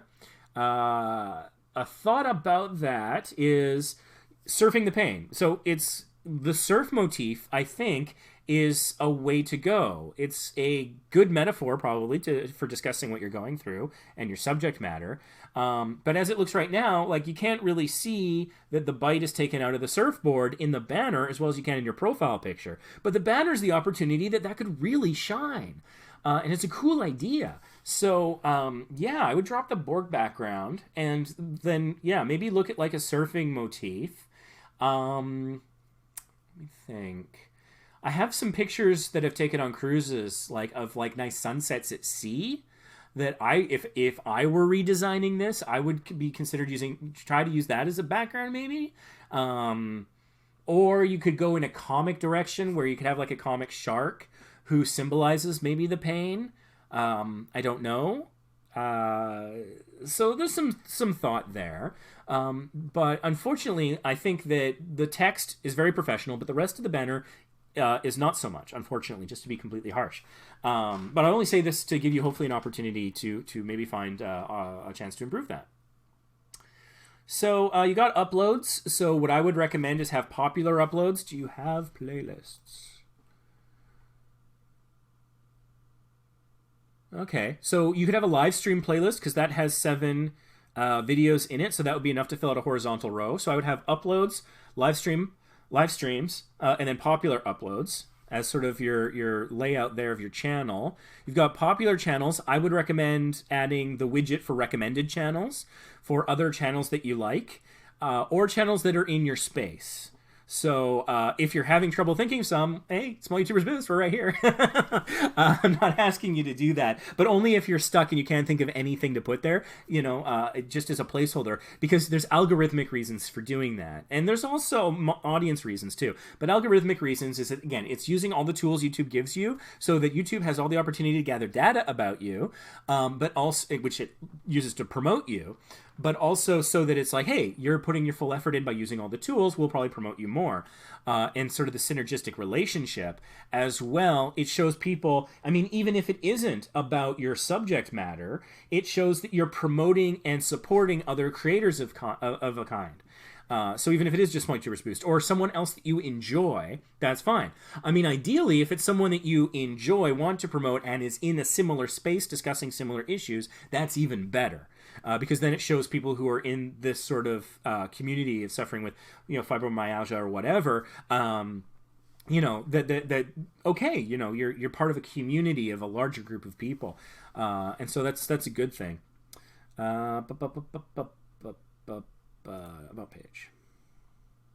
I'm also a bit of a Trekkie. Relatable. Hence my nickname, Joseph of Borg. So again, I'm thinking that if there is a delineation between your two channels, Joseph of Borg would be talking about Star Trek matters, whereas Surfing the Pain would be talking about chronic pain issues. And so, like, talking about being a bit of a Trekkie and the nickname Joseph of Borg, put that on the other channel, not so much here. I have an implanted computer attached to my spinal cord that allows me to walk. I mean, I mixed feelings. Like, I'm you know, I'm sympathetic for that struggle that you're in, but I'm also like, that's fascinating. That is an interesting subject. I would want to know more. I am curious about that. So that's very interesting, and I get that's sort of where the Borg association comes from, which is a little unfortunate because the Borg are so villainous in the series. But I mean, if you're watching Discovery, Discovery's taking a very different approach to sort of that implant thing through Kyla Detmer, the navigator, and as well as Arium on the bridge. So and some of the other people that they've shown who kind of had injuries through the war that were treated through implants of one kind or another. So yeah, I mean, if you're not watching Discovery, you got to check it out, man. It's awesome. But again, that's probably more for the Joseph of Borg channel. And then here. And so this is what you've got here is actually really solid. And so the only piece that's missing for me is sort of the goal. Do you want people to better understand sort of the technology behind it, better understand maybe some of the challenges that you might be facing? So, you know, for an awareness piece, or are you wanting to connect with other people who have a similar experience, make them feel maybe a little less alone, make them think that, you know, see that it's not as limiting as maybe it seems at the surface, especially if it's like a recent diagnosis that somebody has. I don't know. But that's the little piece about the description that's missing for me, is the why/goal. You've got the how and the what very solidly here, and that's a good thing. And so your rate of growth, having joined in December 2017, is not bad. It's pretty solid. It puts my Vacation Impossible channel to shame. I was at like 10 years, and I was still at like 34 subscribers. So, you know, you're doing well there. Some general advice I give to everyone, which may or may not apply in this situation, but I think probably would, is there's the ability to have your email there. So for that, and it can be masked, so they have to click to display the email, which means that spiders and bots can't steal it to spam you. So I think that's a good idea if you ever think that this channel might go to some place where you might be doing a professional collaboration or sponsorship. Give the people a professional way to reach out to you. An email is a wonderful way of doing that. A rando commenting on one of your videos. I've had some people reach out to me that way. It's never ended out really great. So email, I think, is generally a more professional way that if a business wants to contact you and do a sponsorship or something of that nature, that's good to have there in a way that doesn't expose you to spam. As well, you could have social links. So, you know, you could sign up for Twitter or something else and try to lock down that username. And when you upload a video, they've got the sharing icons. It's just a couple of clicks to share. And so you can expand your reach and your audience that way, as well as have more control over your brand. Let's take a look at Chanalytics. This is a TubeBuddy tool that you get with the free version. So it's this tool plus 29 others. So if you don't have TubeBuddy, just go get it. Go, you know, enhance your browser with the plugin. There's probably a good Borg metaphor I could use there, but I just can't think of it. You know, it's the, you know, yeah, I don't know. So you had some subscriber growth here on April 7th and April 16th. Did we have videos come out that day? Oh, it looks like, I'm guessing you privated some videos or deleted some videos. Okay, so that's kind of interesting. Looks like you've had possibly some negative views. Oh yeah, negative views. The negative views is because those videos got deleted or privated. That's why that's happening. So the problem with having done that is that it other than sort of the subscriber metrics here, it kind of messes with my analytics for views and videos. So that kind of limits how I can help in that regard. But again, adding some social links is not a bad idea. I think Twitter is probably the easiest and most logical one. We got some channel tags here, which is pretty good. You could add more if you wanted to, but I think you're pretty solid on the channel tags there. Maybe your channel name is a channel tag, just because when I was searching the channel, it didn't come up. Yeah. I think that's kind of what I've got for that. Let's go check in with chat and see what's shaking. Still figuring out the community tab. Yep. Awesome name for a channel. I see donuts. Yes. Yeah, absolutely. And welcome, Angus. Glad to have you here. You're bang on. Everyone remembers where their mom brought them a character cake. Childlike wonder. There you go. That's great. Put that in your about thing at the end. Everyone remembers when their mom brought them a character cake. I love that childlike wonder. There you go. Add that in. It'll identify like 1% of your audience. 0.5% of your audience will give a damn. But the people who give a damn will really care, I think. And also, another thing I forgot to mention, when you put your why in your about section, when you're feeling down, when you're feeling unmotivated, that can be good to go back to and just look at yourself and give it a reread and remind yourself of why you're there and why you do what you do. All right, let's see. Oh, my chat's going a little crazy. I see Donuts uses Sony Vegas. Hey, if you can make it work for you, that's awesome. That's awesome.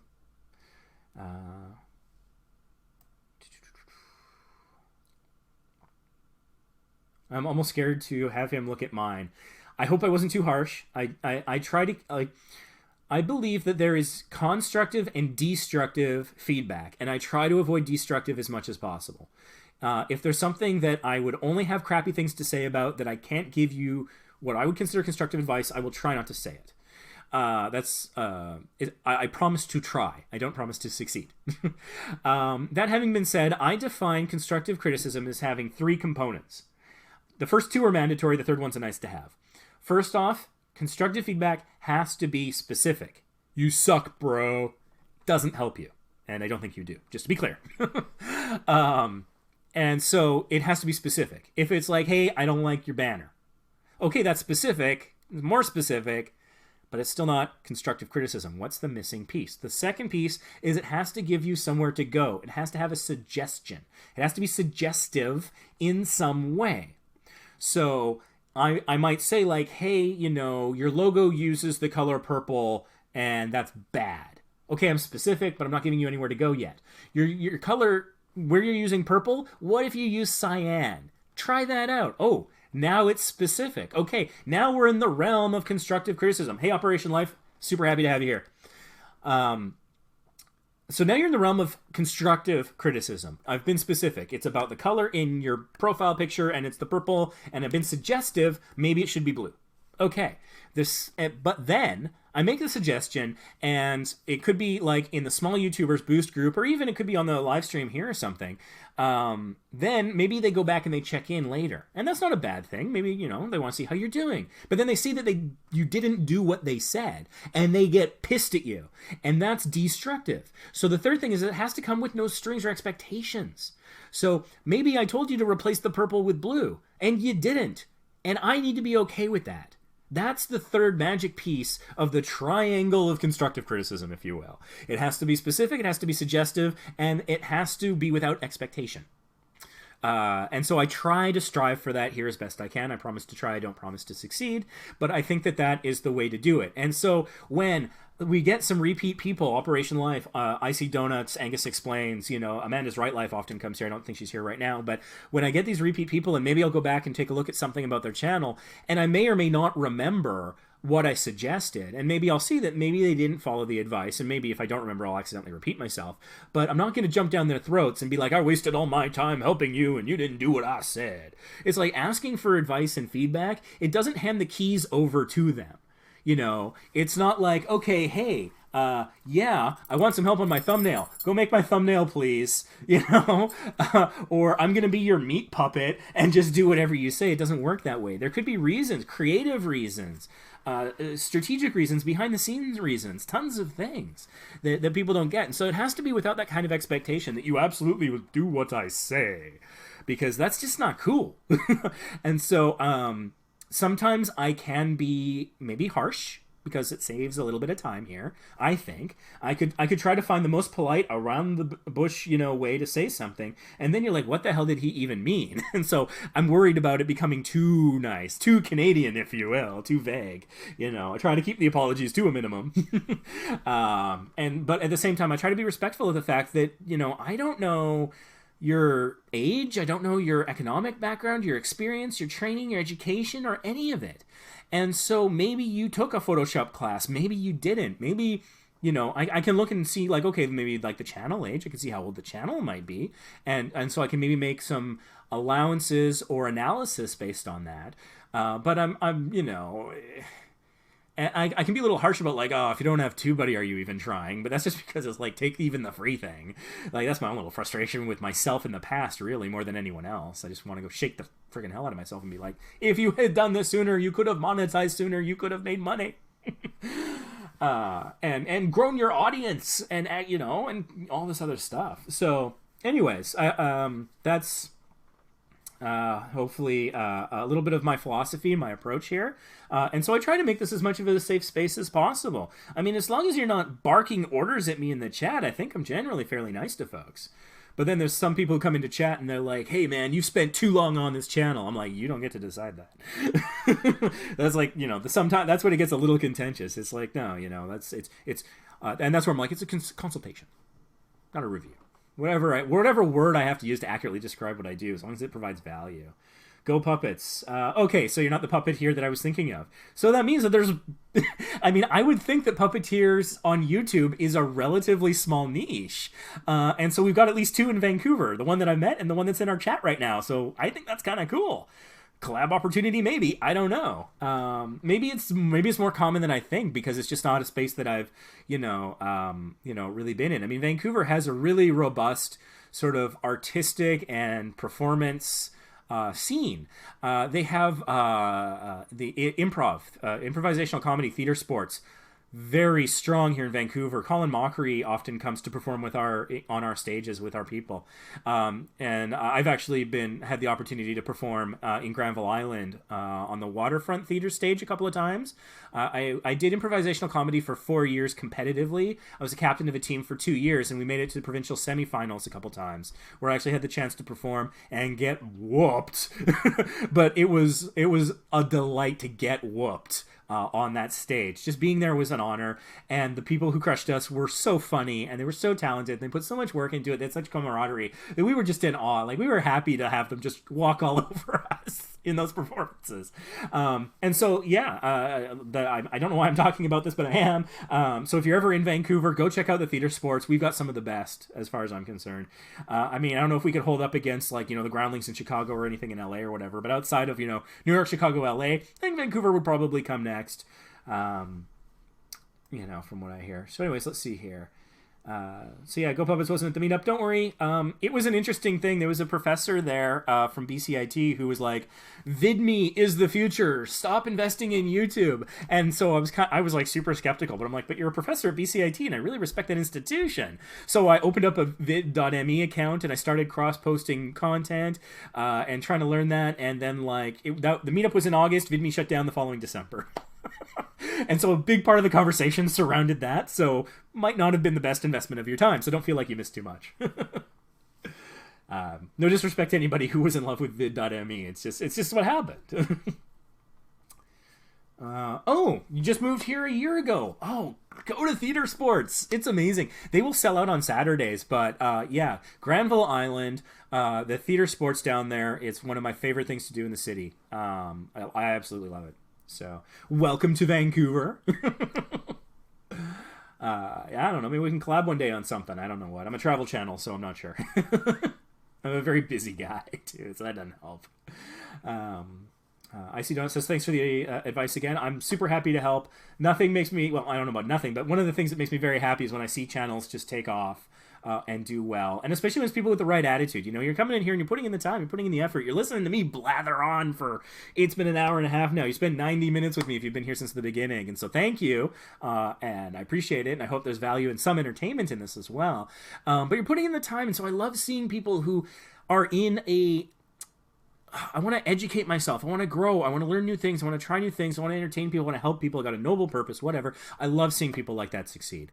The guys who come in and say, shout out my channel, subscribe to me, I like those people. I'm like, oh man, if we can turn them around, if we can maybe say like, hey, like, let's ask why, let's dive in, get them to identify why they do what they do, and then pursue it that way, then I feel like that's a good thing. And kind of, I think it would make them a better YouTuber, if I can be totally honest.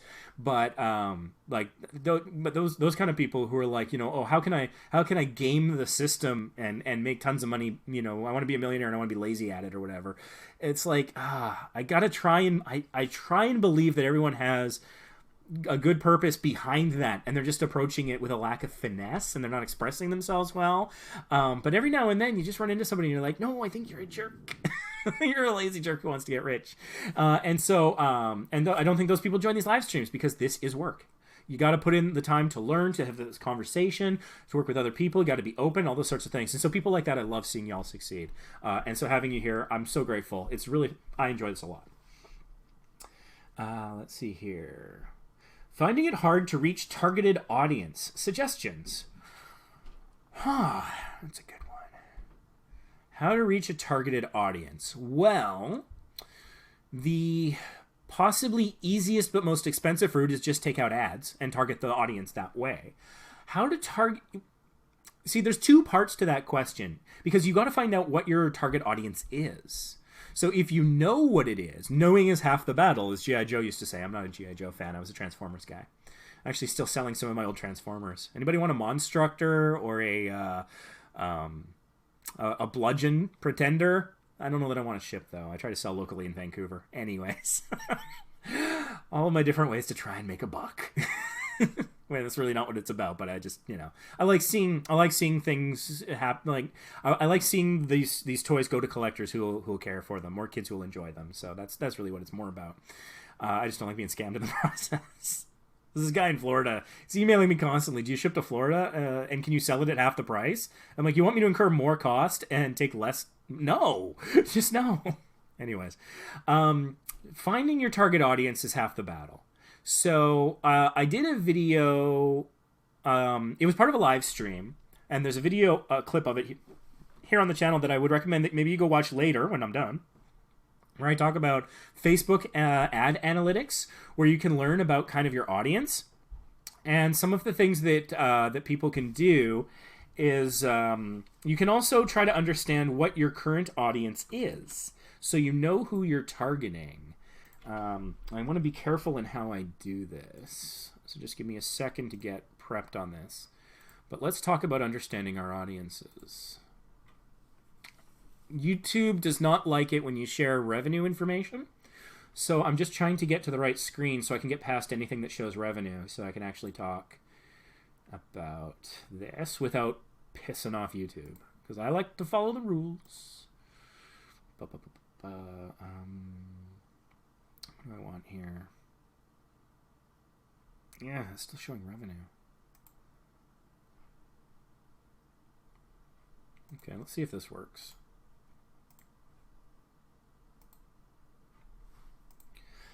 We're going to look at Vacation Impossible behind the scenes, some statistics here. Let's see if this loads.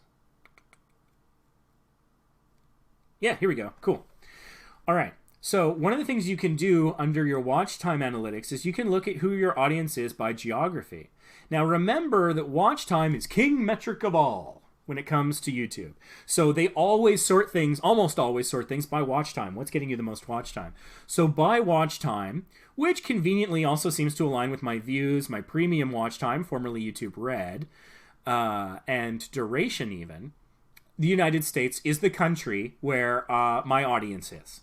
So this is one of the ways that you can start to understand who your audience is, because you can take a couple of approaches. You can be like, hey, you know what? Americans like my content. I'll advertise to Americans because it seems to resonate with them. Or you could go the other direction, say like, hey, okay, the Americans are finding me on their own. Maybe I need to advertise in Canada. Maybe I need to advertise in the United Kingdom, Australia, Mexico, India, wherever, because maybe they're not finding it organically, but they probably like my content too. It depends on your approach. So that's up to you, of course, in your own instincts and how you want to spend your money if you decide to do it by ads.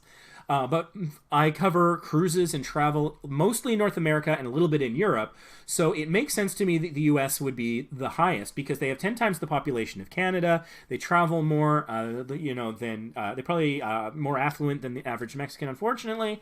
So I do a lot of cruising videos, and a lot of the cruising ports are in the United States. So there's tons of reasons that it makes sense to me. Okay, the United States is my primary audience. I get that. And then I can dive even deeper. If you click on the country, gotta make sure to grab my drink so I can show the logo.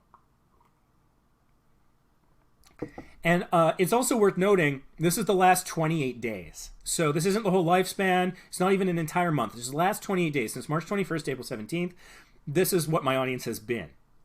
And so looking here, it's kind of interesting. This isn't working right. This is broken. For one thing, it's showing here that like I got 712 minutes of watch time from Texas. But on the list, it has North Carolina as number one, but North Carolina was only 43 minutes. So the analytics have been a little broken lately with YouTube, particularly the subscriber ones, which is upsetting me. But what I'm seeing here, at least from the map, and I suspect this is probably accurate, is the darkness of the blue is the more watch time you're getting out of those states. So for some reason, I'm getting a lot of views out of Texas, which is surprising. I would expect California, I would expect Florida, and I would expect Texas to be maybe third, partly because I cruise out of California and Florida mostly. So that's interesting to me. Why is Texas watching me? I don't know. Can I bottle it? Can I sell it? Can I can that stuff? I don't know. But that's interesting. I'm getting a lot of watch time out of Texas. Why are the Texans watching me on my vacation travel channel? I have sailed out of Galveston, but only a couple of times. So I don't know. That's interesting. So if I were to run an ad, this is use, or if I were to create content based on my target audience, this could be worth knowing. Okay, so like, for example, on my Vacation Impossible channel, I try to help people save money. And one of the things I try to help people save money on is how they get from the airport to the cruise terminal. And so I did an analysis in Los Angeles and Galveston about what are the different costs of like a taxi versus an Uber versus a Lyft versus a shuttle versus other shuttles. And I was looking at the different prices, and so I did a breakdown, and I did a video about that. I covered it in my podcast, and so it was in my audio podcast, and I turned it into a couple of video clips. And so I have the cheapest way to get from LAX to the port, and the cheapest way to get from Houston to the Galveston port. So, thinking about future videos, if I made that doing the numbers based on a single traveler, right? So if you're one person in a taxi versus 3 people in a taxi, it actually doesn't change the price. It doesn't change the price for an Uber, but it does change the price for a shuttle. So I've been thinking maybe I'll do it for couples or groups. And so looking at this, maybe I'm going to want to redo the Texas one first. Maybe I'm going to want to put a little bit more effort into making it, a bit more effort into promoting it. Maybe it'll be a slightly longer video because maybe maybe, does that show average? It doesn't show average view duration. But, maybe if I were to make a video about navigating an airport or a port, maybe Texas is a good place to do that because I apparently am kind of popular in Texas, relatively, versus other states. Or maybe I'm like, hey, you know what? Maybe I can turn California a deeper blue. Maybe I need to do stuff in, like, Oregon, who's not watching me at all, apparently. There's North Carolina, Georgia. It's interesting. So maybe it's like, hey, why am I getting no traction in New York? Maybe I need to go do a trip to New York, film it, make a video out of that. I don't know. Or maybe I need to run an ad or look at travel groups that are focused in those areas. I don't know. Like, I'm in a West Coast Cruisers Facebook group. So maybe that's part of that, but not so much for where's my Texas audience coming from? I would love to know. Does clicking on it tell me anything? Don't show money. No, it just shows a bigger picture of the state. Well, that's super helpful. Analytics on YouTube has been a little broken lately. Like, take a look at this subscriber thing. This is driving me up the frickin' wall. Because when it works, it's fantastic, but... Oh. I didn't want to... Just Texas. Like, okay, here. You can look at the subscriber situation. And so I was talking earlier about how I have a channel trailer, and my channel is kind of blown up for subscribers for my channel. So gaining 107 subscribers in the last 28 days is a lot for me. I know for some of you that's maybe not so much of an impressive number. And so you can see here, okay, on this day I lost one. On this day I didn't get any. On this day I didn't get any. Other days I got more or whatever. And so down here you can get a bit of a deeper dive into your... And I know this isn't the question that was asked, but I just want to show people because it's useful. You can see like, oh, I gained and I lost. And where did I lose them? So sometimes on this list, you will see something like closed accounts. If you see closed accounts, it's not your fault. A little Goodwill Hunting moment for you there. But it's not. Unless you were engaged in sub for sub, then yeah, okay, those people probably got shot down because they got caught. And they had that coming. But if you see closed accounts, don't blame yourself for that. Maybe they closed it because they had a duplicate account. Maybe it got shut down because they broke TOS. I don't know. It's not your fault. Let those ones go. But then maybe you see like, oh, maybe you lost some subscribers on a watch page. And so what do these mean? YouTube watch page means, maybe I can get a description to pop up here. Subscriptions from the subscribe button on video watch pages. So what this means is they were watching a specific video and said, time to subscribe. Or unsubscribe, as the case may be. Your YouTube channel. They are on your channel page. And they decided to click subscribe or not subscribe. You see this number go up over time, and that might be the result of a channel trailer. Because maybe they're like, oh, yep, subscribe. And so then there's other things like, you know, it could be on the homepage. It could be from their subscription list. Maybe they're just culling their list, whatever. And so when this works, it does. I don't think it does currently. When you click on the watch page, it should show you a breakdown. Yeah, see, it's not... it's annoying. But it would normally show you what videos they were watching when they subscribed or unsubscribed. And that's a great indicator. Everyone's subscribing when I talk about how to dress for Alaska. And they're unsubscribing when it's the video of me getting stuck on a water slide. Okie doke. Less water slides, more clothing. You know, like you can kind of, if you want to, be strategic in that way. And again, it's that conflict between art and commerce. Do I want to do what the audience wants, or do I want to do what fulfills me as an artist? Those are choices you make for yourselves. But do it with information. If you decide to go a particular way, have the best information you can. Other ways that you can know about your audience so that you can target them effectively. Wait a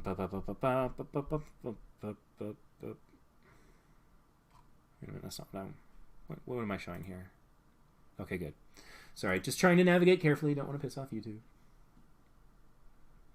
YouTube is my partner in this adventure, after all. So we were looking at geography. We can also look at... Yeah, this doesn't show any revenue. So let me just pop it over for you. Let y'all see what I'm seeing.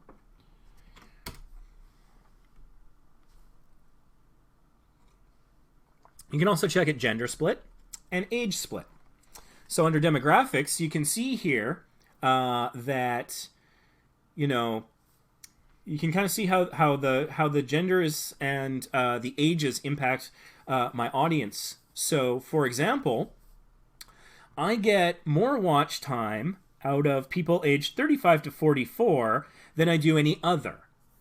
But I also am doing very similarly well, because 32% of my watch time comes from ages 35 to 44. 29% of my watch time comes from ages 25 to 34. So those are pretty much close, almost the same. It's a negligible difference, less than 10%. So I would basically say that my channel is doing very well between the ages of 25 and 44. In my mind, I'm combining those two. And I also see that 45 to 54 is doing reasonably well as well at 21%. So I think that it might be a fair conclusion that I think my channel does well in the ages between, say, 26 to 49. I think that might be my target demo. 26 to 49. Good to know. So, you know, some of the questions that might come up, like I do cruising videos, and they talk about, well, you know, can you cruise on your own if you're 18? Should I make a video about that? Well, let's make a conscious choice. There could be a reason not to, because my audience is generally not that young, although they could be checking for other people. Or, well, my audience isn't that young. I want to get those people too, so maybe I should make a video for them. I don't know. Those are choices you make for yourself strategically. But then also you can see how there's kind of a gender split. So, for example, my younger viewers tend to be more male, which is interesting. And the older viewers tend to be more female. I don't know what that means. I don't know what to do with that necessarily. But that's interesting. And so you can take this information. Your information will obviously be different. And so there could be more, it could be a starker divide. And so, you know, if you're doing a lifestyle channel, and let's say you're a woman and you're doing a lifestyle channel and you're doing, I don't know, fashion hauls and whatever, you know, shopping videos, who knows what, lifestyle of some kind, life hacks maybe, I don't know. And you start your video with saying, hey ladies, welcome to the show. And then you dive in here and you see that maybe 60% of your audience is male. Maybe you want to rethink that open of saying, hey ladies, because you're actually kind of ignoring 60% of your audience in that moment. And so, hey guys, or hey everybody, you know, maybe that could be a factor. It could be, you know, so it really depends. The data may tell you something important. It might not. It might be a 50-50 split and every age the same. So you have generic universal appeal. That's not a bad thing either. But there's also things like if you're thinking about sponsorships or organizations to reach out to, you know, people at different stages of their lives might be looking for different things. Are people in their 60s wanting Monster Energy drink, you know, or is that maybe a younger demographic that might go for that? You know, if your audience is predominantly over 50, is you know, advice for how to have fun at Coachella the best thing that you could have for them? I don't know. I would suspect not. I'm trying to craft a scenario where that's probably not too terribly likely. Let's say that you do. Let's say that you do videos where you don't have a voiceover. You could be making cakes. You could be doing something, and maybe it's just like time lapses with music, right? I've got some videos like that. I've got a time lapse video of Alaska. I took a GoPro, pointed it out of my window on a cruise ship, and cruised to Alaska. And I did a time lapse and put some music, and so that video, I know from diving into my analytics, gets views in a more diverse selection of countries for obvious reasons. And actually, it does relatively well in France. It's pretty much my only video that does well in France. Through some TubeBuddy tools, I know that they talk about it in some French areas. And through my own research, there's like in traffic sources here, I know that there's a French message board that has driven traffic to that. Initially without me, and then later I went in with I know a little French, un petit peu, and so between my Pidgin French and a little Google Translate, I went in and posted a little bit about it myself, and that actually drove the views a little bit more. So let's say that you've only ever made cinematic travel videos with no talking, no text, just music. And you're thinking, I want to do voiceovers, or I want to do an interview show or a podcast or something. Maybe you dive into your analytics and see where people are watching from. And if they are predominantly watching from non-English speaking countries, then that might not be the way to go. If they are predominantly from the UK and Canada and Australia and the US, and you're like, hey, I want to do some voiceover work, well, you know what? These are largely English speaking areas. That shift in the channel is probably not a huge risk. You could probably do it. But if you're getting all of your views from like Russia and France and Germany and Italy, and you only speak English, and you're thinking about doing a great, Ask Me Everything live stream in English, and like 1% of your views come from the English-speaking world, that might not be the way to go. So, there is so many different metrics and things you can see and study about in YouTube, and it's not going to apply equally to everybody. If you never speak, then it does, and you're not thinking about doing those things, that might not necessarily matter. But it's good to know. So that's part of targeting people. And so that's talking about understanding your target audience. Now, the next thing, and I mean, again, you could decide to go where you're already successful, or you could decide to branch out, or you could just decide artistically or commercially, as the case may be, I want to target, alpha consumers, early adopters and rich people and whatever. You could do that, and there's ways to do that. And so ads is sort of the easiest way. So if you were to go and place an ad on Facebook or wherever, and I'm thinking about doing some videos about that in the future, probably not a live stream because I'd probably have to throw up my credit card number at some point, and I don't want to, personal data and all that. So that will probably be something that I'll record and do a voiceover for and edit heavily. But, you could do a Facebook ad, you could do an Instagram ad, you could do ads on YouTube and things like that, where depending on the platform, they let you do some serious micro-targeting of like only people in their 30s in Indianapolis who make over $50K a year, who also like travel and dogs or something. Like, I don't know, like some of these platforms, they let you do like really good niche targeting. For simplicity's sake, Facebook ads are relatively easy to run. If you have a page created, then that's sort of they're constantly asking you to do it. So they try to make it easy. I find Twitter ads, I've tried looking into them, and there's this whole bidding complicated process that I've never done because it seems really complex. Maybe I'll figure it out and break it down for you one day. Today is not that day. YouTube I haven't tried yet. I've been thinking about. So with promo box coming to an end in June, I had been spending $26 Canadian every month to do that. I'm thinking that maybe I'll reallocate some of that money to advertising, largely as an experiment. So like $5 on Facebook, see how far $5, maybe that's it. See how far $5 will take me on Facebook, on Twitter, on YouTube, on different places, and measure some effectiveness and show you how easy or complex the process may or may not be. It's something I'm thinking about doing. And like I said, there was the video about the Facebook ad analytics. So once you know your audience, the 30-year-olds in Indianapolis or whatever, then you can go in and see what pages they're liking.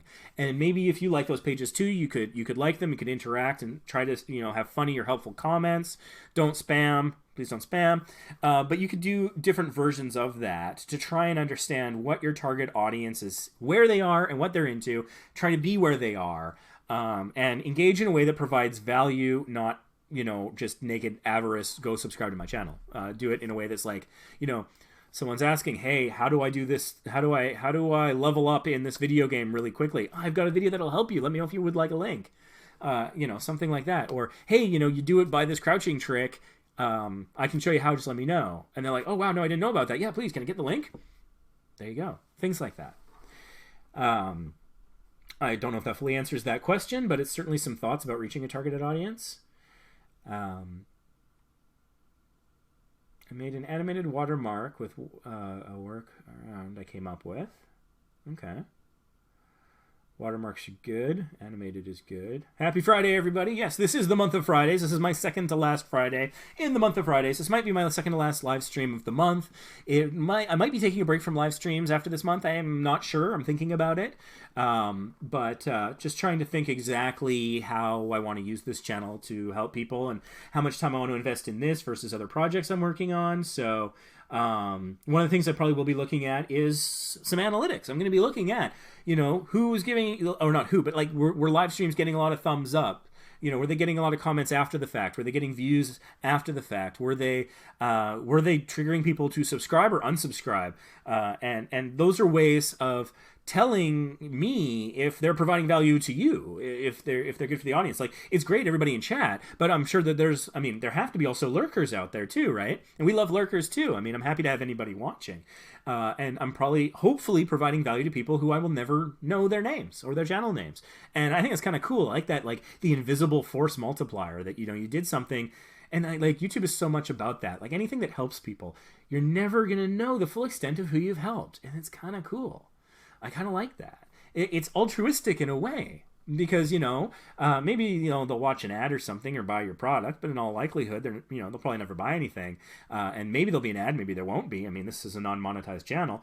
But the fact that, you know, you're helping somebody and not really asking for or getting anything in return, it's a nice feeling. And so maybe that's what you get in return, is the nice feeling. That's a philosophical argument. They call it the reinterpreting motivations. And hey, I'm like, hey, if people are getting help, who the hell cares why? You know, the outcome is you put something positive out into the world. And so I like that, but I want to make sure that I'm doing that effectively. And so would I be better spent doing more TubeBuddy tutorials, edited tutorials, or more live streams? Should they be consultations? Should I call them channel reviews? Should I, you know, whatever. I'm thinking about it. But I have committed to going live every Friday. One more Friday left, so I will be going live a week from today again. Let's see here. I am thinking of breaking my topics into 4 channels, actually. That can be a lot. I mean, I'm managing 2, and 2 is feeling like a lot. And sometimes I'm thinking about, like, oh, I could open a 3rd. You know, on Twitter and on the internet, I'm kind of known as Cowman. I'm known as Cowman on the Mario Marathon, for example. So, like, what if I just did a personal channel that wasn't necessarily about travel or YouTube, but it was just whatever? But then I'm like, that managing a 3rd channel, like, there's this saying, speaking of being a Star Trek nerd, O'Brien says this at one point during Deep Space Nine. I think it was Deep Space Nine. He might have said it on TNG, but I think it was Deep Space Nine. He said that, you know, his mother or his grandmother had a saying. No, it's Deep Space Nine, I remember, because he says it to Bashir. If you try to combine talking and eating, you'll end up doing neither very well. And so you can spread yourself too thin. And so that can be a concern. And I'm even worried that by doing 2 channels, I might be spreading myself a little too thin because I haven't been captioning my Vacation Impossible videos, but I've been doing quite a few live streams. And so it's like, gotta prioritize, and I gotta think about that, you know. And I got a life outside of YouTube, if you can believe it. So other things too going on. I got video games I want to play and movies I want to see, and I like board games. I was playing some Forbidden Island just recently. And, you know, hey, whenever possible, grab a prop. I was playing just the other day. I've had it for a few years, but I enjoy it quite a bit. A little proof of my Star Trek nerdness.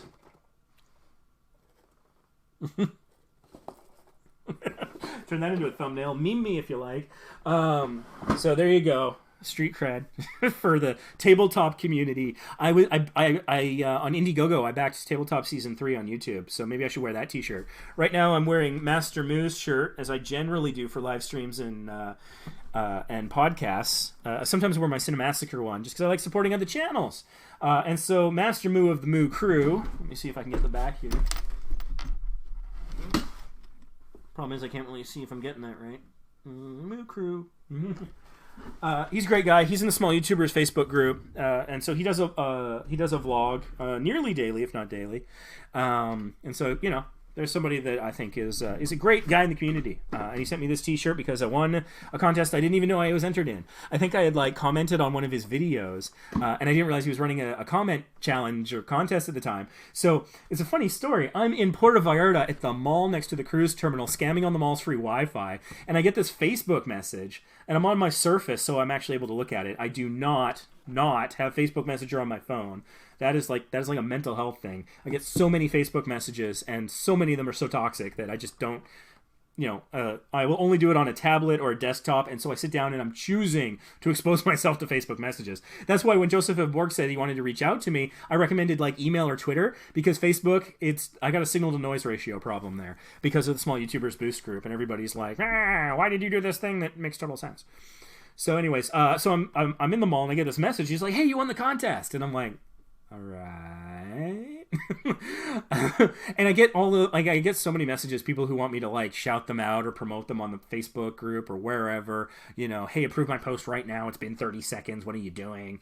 All this kind of stuff. And a lot of it's kind of annoying. And I get a lot of scams, and people try to, they want to do a sponsorship for an app that's broken and all this other stuff. And so I'm a little suspicious when I get these messages. I'm like, okay. I don't remember entering a contest.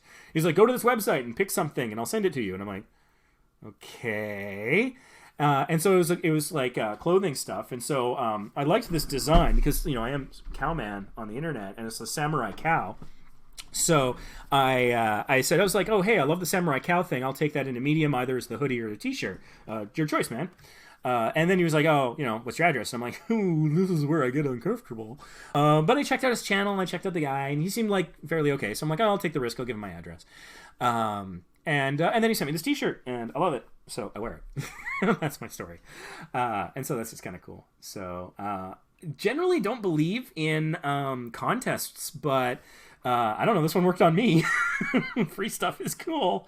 It didn't get me to subscribe or watch. It wasn't because of the contest that drove me there. But now I wear the shirt and I mention it just because it's a nice opportunity to shout out other YouTubers. I mentioned Vacation Impossible all freaking live stream long. And so I could wear my own t-shirt. But I'm not going to do that. I'm like, hey, I'll support James Rolfe or Joel, who is Master Moo. So I kind of like that. I think it's fun.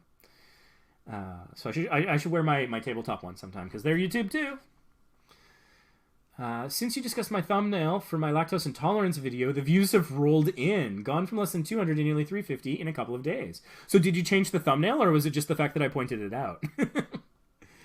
I'm curious. Do I have a shout out power? Somebody was commenting on one of my videos, and they're like, shout out my channel. And I'm like, oh, okay, you know what? Try to think the best of people, keep an open mind. So I'm like, and so I asked him, I said, what value does that give to the viewers?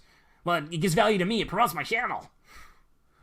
So I was like, yeah, okay, totally selfish. And I'm like, if I just randomly shout out channels for no reason, it will be meaningless.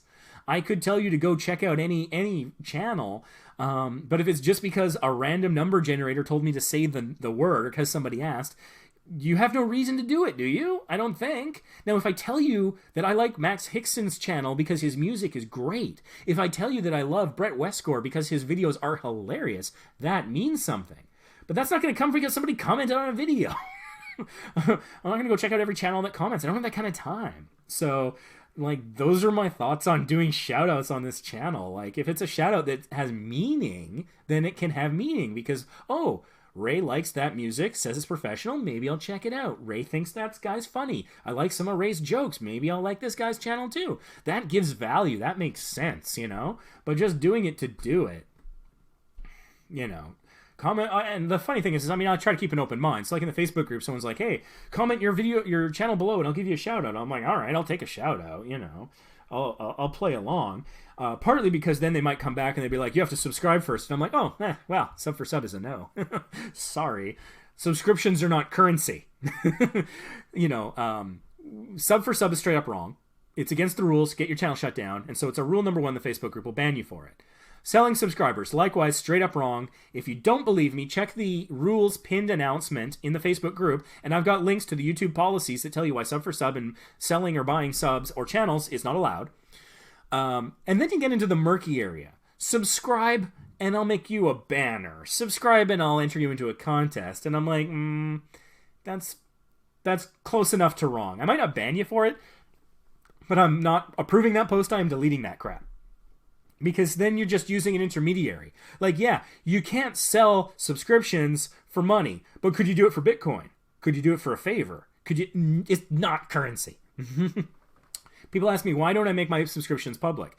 I am in this box right now so that when I am on YouTube, you kind of don't see my subscriptions. And I mean, yeah, I could tell you some of the subscriptions that are there. I'm subscribed to College Humor, The Late Show, Achilles Melee, Cinemassacre. I've got some people that I'm subscribed to, but I don't want it to become a currency of some kind. You know, I mean, you can see the videos that it's suggesting to me, and some of those that are suggesting are just like, that's ridiculous. I would not watch that. I don't know why it's suggesting some of these videos to me. But anyways... so don't judge me based on the algorithm suggestions. Part of it is because also I think I give unusual cues to the algorithm because I do these channel reviews when I'm logged in as Vacation Impossible. And so, you know, it'll be a gaming channel followed by an art channel followed by a cooking channel followed by, and then there's like no consistency. And it doesn't always, you know, it's not because of things I'm interested in. It's because I'm doing these reviews. So I think the algos just it gets a little confused about me sometimes, and that's okay. But yeah, subscriptions are not currency. And so if you get and like one of the things that pissed me off, vid.me was bad for this. I think this was part of what led to their downfall, is that when you would follow someone, their term for subscription, people would get a notification. And so they were basically doing what I was calling notification spamming, where they would follow you and unfollow you. And then do it several times. And then every time it did it, it sent you a notification. So you were getting notifications about these channels. And that was dirty. And YouTube doesn't allow that. That is spam. I've seen channels shut down for people doing stuff like that. It's a form of spam. It's no different than if you were to go and comment a bunch of videos and just say, subscribe to my channel, like a jerk. You know, you're not adding value. You're not, you know, you're just spamming. You're just advertising. It's just naked advertising that you're not paying for. And that's not cool. The platform doesn't allow for it. And so, like, yeah, I could have my subscriptions public and people could get notifications when I subscribe to them. But I that's not how I want to win. And I don't think it's a way to win. I don't think it's effective. You know, I'm grateful for my subscribers, but it's just, yeah, that's just not my, they're not a currency, because when they become a currency, that's when they start being exchanged. And that's when you start running afoul of the terms of service. And so that is like, you know, that leads to that, leads to that. So I'm just cutting it off nice and early, where I try to keep my subscribers to myself, because what I happen to enjoy, I enjoy, Stephen Colbert, but that doesn't have anything to do with the content I create. Because I like him doesn't mean that you'll like me. I don't think. So, yeah, that's sort of my mini rant there. But, you know, somebody was giving it to me the other day about, you know, why do you keep your subscriptions private? I'm like, that's kind of why. I want it to feel fun, says Joseph Aborg. I like that. I absolutely like that. That's great. I mean, people come to YouTube for entertainment. I mean, a bunch of reasons, but some of the reasons are entertainment, an escape. You know, I've been known to curl up in bed with my Surface 3 tablet and just watch YouTube videos because I had a rough day. That's not uncommon for me. And so, and I'm grateful for, you know, like there was a couple times where I was not feeling great, and I went and I listened to some Matt Hickson song. And so I was like, that's, you know, it picked me up a little bit, and I'm grateful for that. And I'll watch a Brett Westgore video, and it's funny. And if you put out videos more often, that would be nice, you know. And other things, and other bigger channels too. I will go watch the Troopers video on College Humor, or what's a thing that they're still doing now? Actually, you know, the game show where geeks correct each other and stuff. And I'll go and I'll watch that when I'm having a bad day, and it'll you know, think about something other than what's stressing me out that day, or it'll just, you know, it'll be something to relax to, and that has great value. So fun and entertainment is absolutely a noble purpose. It doesn't necessarily have to be much deeper than that. I want to bring joy into somebody's day. How wonderful is that? And you know what? I'm going to do it again. Just because it's such a great example about talking about why people do what they do. I love Facebook's description on Twitter. I know, it's very funny, right? Look at that. Hold on. It's not showing. I was using the wrong window. This is what happens when you have two windows open and you're only streaming one of them. Let's try this again. There you go, everybody. I'm not even following them. You can see because the follow button's there. I'm not even following them, but I love this. Bringing the world closer together. What a great why. What a great noble purpose. Facebook has flaws, has tons of flaws. Don't get me wrong. I mean, I don't have Facebook Messenger on my phone because it is sometimes very toxic. But what a great why statement. What a great noble purpose. Bringing the world closer together. What if that was making the world a more fun place? That's great. Who wouldn't get behind that? It's wonderful. And so that's the thing about like getting to your why and understanding why you do what you do. Because if you can get it refined down to its core essence of a value that you have, that you think that the world is better when people are connected, is what Facebook is saying here. So they are not isolationist. It's not so corporate pablum that it has no meaning. It does have meaning. It stands for something and against something else very clearly. And so it is why they do what they do. And when you feel a connection with that, then you start to form that relationship. And it's clarity of purpose. And so it informs your content and your creation process and how you market and what you do. And so Apple would say everything that we do tries to challenge the status quo. Okay. And then they ended up creating and becoming the status quo, and then they stopped challenging it, but that's a whole other thing. And so things like that. And so it could just be about fun. And so if you can get it to the point where your why doesn't even tell people what you do, that's cool. Broaden your horizon through new experiences. Could be maybe a way of stating the why, what I believe in for my travel channel. But you could do that and not be a travel channel. You could do that be a gaming channel. New experiences while gaming. Could be, and so that's the funny thing, is you distill it down to the point where it actually isn't a good description, but it's a value statement. And what's great about that is it will have broad appeal. It won't be for everyone. If Facebook doesn't believe in isolationism, then isolationists and xenophobes will probably not be as supportive of Facebook. If Facebook wants to bring the world together and you want to keep the world in its separate boxes, and hey, there's value in all philosophies. I'm not telling people what to think or feel. But, there's going to be, when it's a value that's not tied to a video game or a specific travel destination or a cake, for an example, then, it has broad appeal and you can bring in a great audience. And no, it's not going to be for everyone.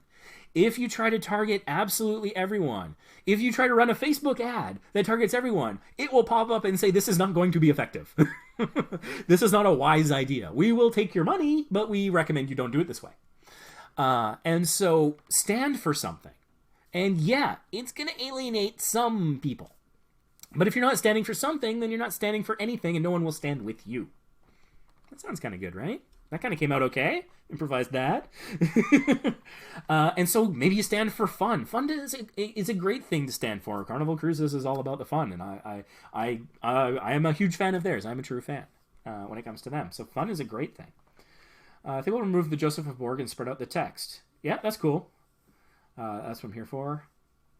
Yeah, because you've got another channel called Joseph of Borg, so that can be where that lives. It's your pen name, and that's cool. I highly recommend pen names. Using your real name, your real full name is, like I'm Ray, that's my real name. But I try not to use my full name because if I were to blow up, I would want some measure of safety, security, and privacy. And also, knowing my last name doesn't add to the experience. Maybe it adds to a sense of transparency, perhaps. But hey, I'm here. I'm accessible. You can talk to me right now. I'd like to think that's relatively transparent. So, not knowing my social insurance number or social security number for the Americans out there, not knowing my passport number, these are good things for all of us, I think. It adds no value to you to know those things, and it adds great security to me to keep it private. And so when you're thinking about a channel name or a username or an email address, if it's going to be your full name with your birth year, then those are two things that will help somebody pass a security check pretending to be you. And so, I don't want to be paranoid, but I don't want people to have their channels, their Twitter accounts, their identities stolen. I've talked about that before. The story of how the H handle got stolen on Twitter. It's a cautionary tale. So, yeah, pen names are awesome. That's fine. That is fine. Nothing wrong with a pen name. There can be points where you have to reveal your full name. And just, you might have to go with it. And my full name is out there, and part of it is because I had to give my full name when I was giving a series of interviews to the press. When I was being interviewed by the Daily Beast and by the Canadian Press, they wanted the full name, and they printed the full name, and so it's out there, and okay, that's fine. You know, it was sort of a requirement, and I wasn't going to be a prick about it. And you know, also, I mean, even my full name, there's like 300 people on the planet with my full name, so there you go. It's you know, but be conscious of it. Make those choices consciously. You know, my middle names aren't out there. And so if somebody was in chat was like, hey, tell me your middle name, I'd be like, no. Just because it doesn't help you run your YouTube channel. It doesn't add value. It doesn't tell you where to travel next or anything like that. So, I mean, maybe it might make you trust me a little bit less, but again, you gotta stand for something. So, you know, you can't appeal to absolutely everyone. Who's your target audience? If your target audience is everyone, that's not an answer. And I'm sorry, but it's true. If you go on Dragon's Den or Shark Tank or whatever, and they say, like, who are you selling to? And you say everyone, they're going to be like, that's a bad answer. Because, I mean, even Facebook probably acknowledges that it's not for everyone. It's probably not for Ted Kaczynski, Unabomber. It's probably not for the Amish. The internet is generally not for the Amish because they have different values and choices. And it doesn't mean that you don't respect them or that you don't even, you know, it doesn't necessarily mean that you don't like them. It doesn't even necessarily mean that you're not like them in some capacity. You might admire them for certain aspects. But the simple fact is that if it's a thing on the internet, it's probably not for the Amish. You know, I run a travel channel. It is not for those in abject poverty. It's not. I mean, hey, if they watch it, they get something out of it. That's wonderful. But they're not my target audience. And so I'm not trying to exclude them, but by targeting people who have at least some discretionary income, I am kind of, you know, but as a result, that means it is something and it has some definition. It's not completely formless and amorphous. It's not water. Water is for pretty much everybody. And so, yeah, okay, there. But, you know, channels, if you try to be for everyone, stand for everyone, you'll end up standing for no one. And that's just kind of the way it is. This channel here is for people who, you know, have a YouTube channel. That is my target audience on Small YouTubers Boost, at the very least, at the highest level, narrowing it down. If you don't have a channel, this might not be for you. I am happy to have you here if you're not. If you just enjoy the sound of my voice, if you just like the stories and the information, and you find this enjoyable, that's awesome. I'm thrilled to have you here. But I haven't created this for that purpose. So have a purpose. Just got to, buddy. Welcome to the collective. Star Trek joke. Doing some house cleaning. That's cool. Pauline T. Daniel Drummond Jr. Welcome. Daniel. Yeah, I don't even know if I'm saying your name right. I don't care. Sub swap. Don't do it, man. I hope you're still here. I hope you're listening to hear me say this. Don't do it. You're going to lose your channel. Don't not do it for me. Don't not do it for anyone else. Do it for your own damn self. If you do sub exchanges, sub for sub, sub swap, whatever you call it, YouTube will eventually find out and shut your channel down with no recourse. You won't be able to promise not to do it again. You won't be able to, you know, you're not supposed to create another account once you've had one terminated. You are banned from the platform. So stop now and pray that they don't catch you. Is the best advice I can give you if you're doing sub swap. Watch the other videos on the channel. Watch this live stream. We will tell you how to succeed. We will show you the ways to grow an audience, to make money if that's what you're after. Whatever it is that you want to do, you can do it without a sub swap. It is fraud. It is morally wrong. I'm going as far as saying that. But, you know, even if, you know, hey, man, I'm just trying to get mine. I'm just hustling. Whatever you're saying to yourself, maybe someone told you to do that. Wherever you got this idea, they were wrong. They were misleading you. They were being lazy. They were lying to you. They didn't have a full understanding of what was going on. I'm not saying they were necessarily malicious. I'm not saying you're malicious. I'm not saying that you are necessarily lazy. It comes across as lazy. It's not a good look on anybody. Nobody says, hey, that person's doing sub for sub. I like them. Except other sub for subbers. And you're all going to end up in the dustbin of history with deleted YouTube channels. And it bothers me. It bothers me because you're here, you're putting in some measure of effort. You've put some time in. That's going to disappear one day if you keep going down this path. And I don't want to see that happen to you. And so in my Facebook group, rule number 1 is no sub for sub. We will ban you for it. If you have been banned from Small YouTubers Boost for doing sub for sub, realize that that is against the rules. And you renounce it. And you want to message me and say, hey, Ray, can I get let back in? I'm sorry. I didn't know sub for sub could get your channel shut down. I didn't know it was against rules. I'm sorry. I will unban you in a heartbeat if that's why you were banned. No problem. In fact, I will be happy. Literally happy. It will be an accomplishment to unban you. And here's why. If you think sub for sub is the way to go, and I or someone else in the group or something on this channel have enlightened you, educated you, convinced you not to take the fraud, cheap, lazy scam route, then I've done a good service that day, and I feel proud. I'm happy.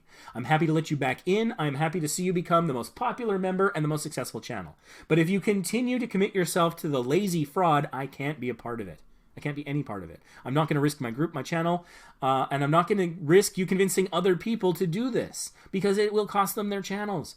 I want to see channels succeed, not get shut down, so I will have no part of it. I am sorry in the sense that I am saying that to be polite. But I'm sorry, not sorry. That's the way it is. Ranty, salty, strong feelings, clear rules. That's the way it goes. You have the best constructive criticism. Thank you, Operation Life. Laughing at Meat Puppet. All the stuff I use is free. And hey, that's great. I mean, people have all different means. I'm fortunate enough to be able to afford promo box while it lasts. I've got TubeBuddy Legend account, and not everyone has the means for that, and that's fine. And there's a lot of great free TubeBuddy and other tools out there. So free tools that I recommend, absolutely TubeBuddy. Link down below. It's an affiliate link. If you don't buy anything, I don't get anything, and that is okay with me. Go get the browser plugin. At the very least, it will give you 30 free tools. Do that. How about Social Blade? Do you know about Social Blade? Social Blade's great. It's not perfect, but it's fairly awesome. It's free to just go to the website. You can look at other channels. I'm going to subscribe with someone.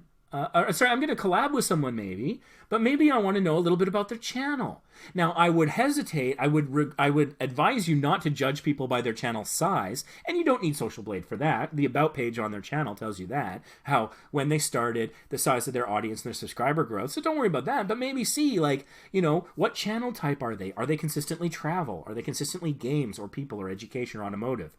Or is this a travel channel that wants to do a video game collab for some reason? Maybe you still want to do it, but have that information, know it going in.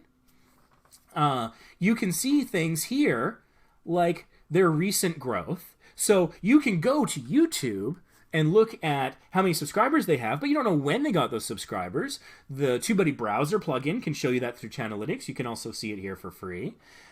You can see what kind of views they're getting. It's not a perfect tool. It doesn't always ascribe the views of the subscribers to the correct day, but it's normally correct, plus or minus a day or two.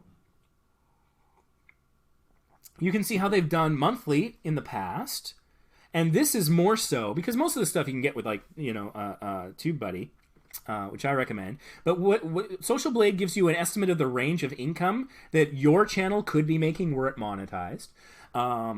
Or that other channels might be making. So if you're curious, how much can I make in this niche? You can search by the type and see what the top channels are doing, and then go in there and then kind of see what they might be making. So you can understand that maybe the most you could possibly make in this range is that. So it could inform your potential aspirations and dreams and expectations. Or you could see how competitive an area is, or you could say hey, they're only making that. Maybe I could do better. Maybe it's motivating in that way. How many people have more subscribers than you? 2.9 million people have more subscribers than me. Social Blade tells me that for free. And it's not bad to have that reality check every now and then. Oh, I'm monetized. I'm a great big old channel. But there's nearly 3 million that are better than me. Okay, good to know in terms of subscribers. There's 3 million channels that have more views than I do. Fair enough. You can see how your views have gone for the last 30 days and how that compares. So here you go. How do I know? And YouTube Analytics gives you some of this stuff, but this is a nice way of presenting it too. How do I know that my subscriber growth has gone up substantially this month? right there. In the last 30 days, I've picked up 101 subscribers on Vacation Impossible, which represents a 55% increase over the previous period. That's big. That's cool. It's in a growth position. My views are down. That makes me a little sad. I need to do something about that. So useful information there, but really for me, the big one here is I love these graphs that shows you the monthly views and the monthly subscribers over time, because it can put things in a great perspective sometimes. So for example, okay, maybe I'm on track to get 100 subscribers on my Vacation Impossible channel this month. That is to me amazing. To other people, it's probably peanuts. To other people, it's probably huge. To me, it's amazing. And how I can quantify why it's amazing using Social Blade, a completely free tool. Because I can see on this graph, the most I've ever gotten in a month is 88. Ooh, I think I need to have lunch. My tummy's making noise. So the most I've ever gotten is 88.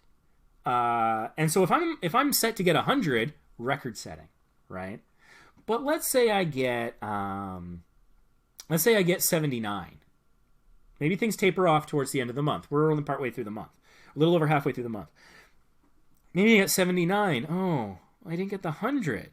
Well, hold on. Let's get some perspective here. My best month was 88. My second best month was 80. After that comes 71. It's my third best ever month then. That's still pretty damn good. Not every month is going to be a record-breaking month. Have some perspective.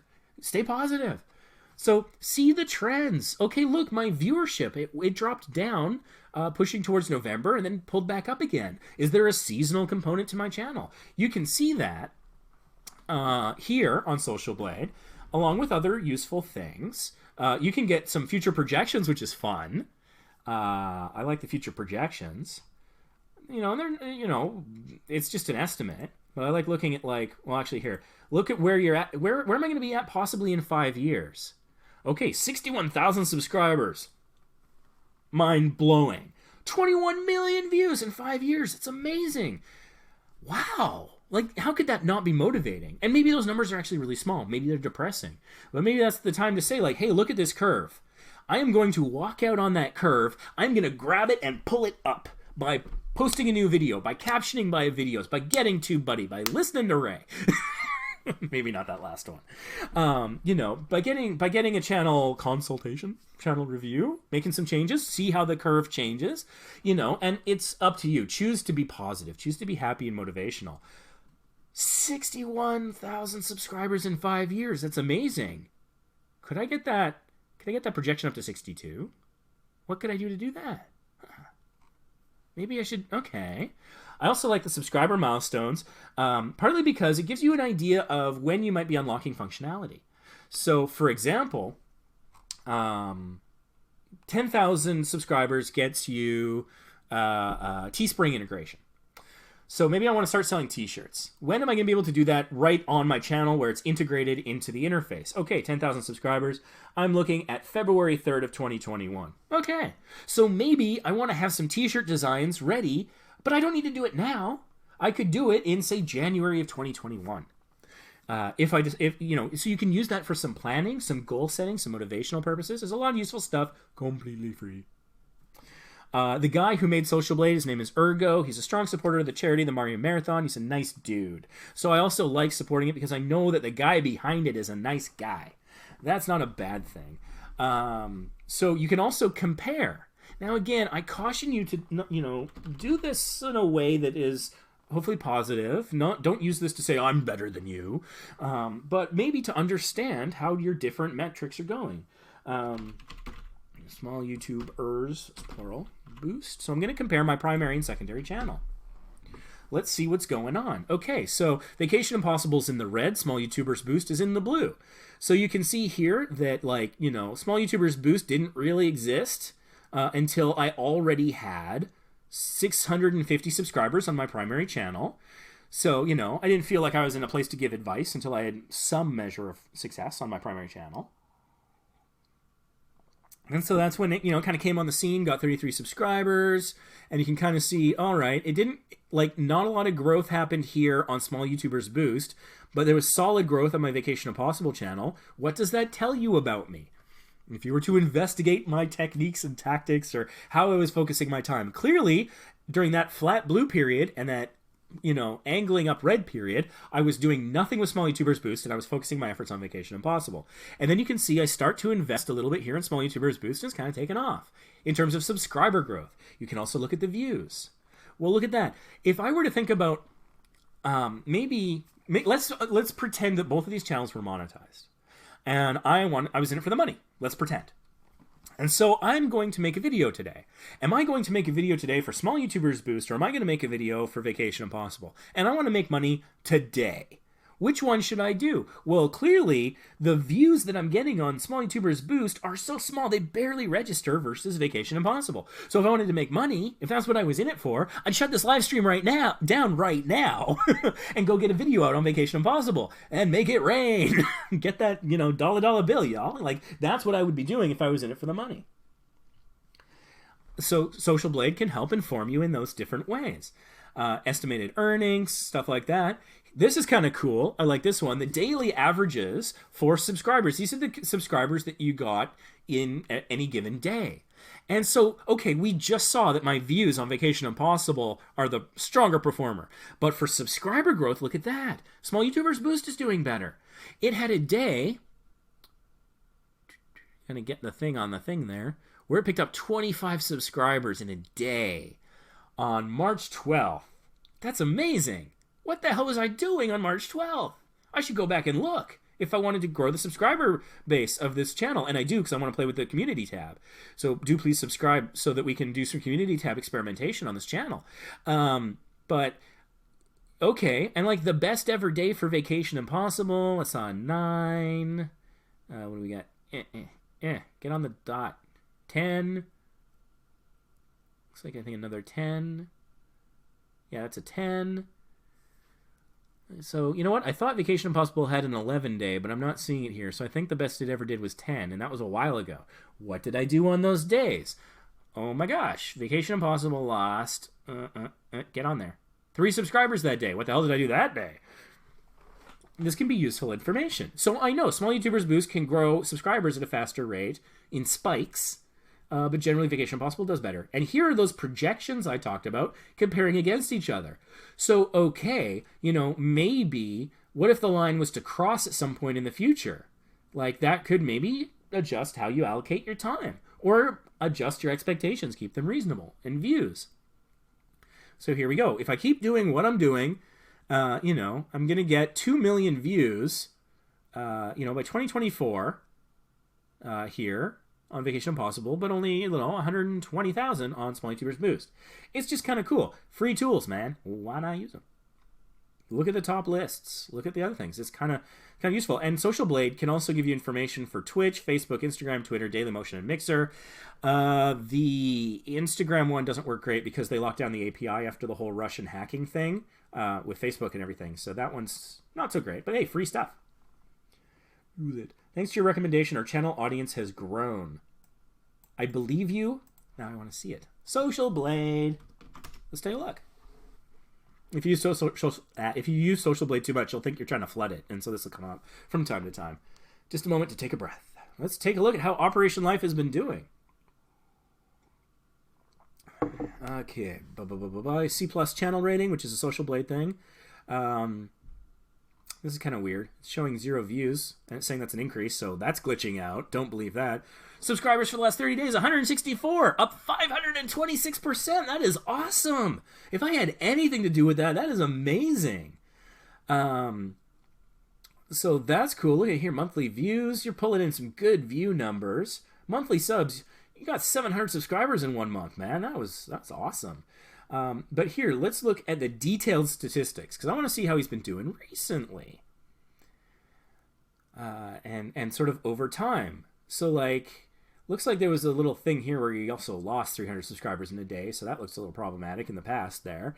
But, like, here, you can see how the curve has been changing and going up for the daily views.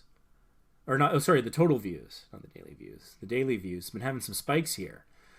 But also here, like, look at March 2019. And look at the area under the curve. Sorry, getting a little mathy here. But If you look for daily views between January,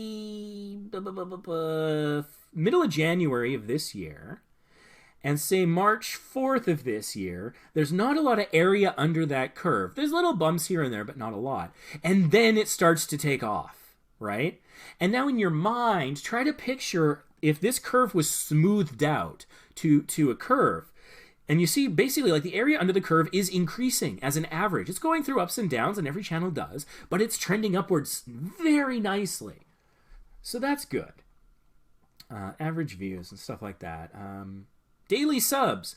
Kind of looks like it was flatlining from January 3rd to around the end of March.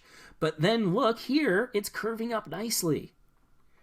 So that's awesome. I'm super excited to see that. Very happy that you're experiencing some growth there. Some of these numbers are very enviable. 2,400 views in a day. I wish I had that.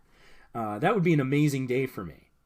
So, you know, picking up 16 subscribers on that day, 14 subscribers, 31 subscribers on the 18th. That was yesterday, man. That is beautiful. Love it. Thanks for sharing that, man. I love knowing that I had even a small part to play in that success.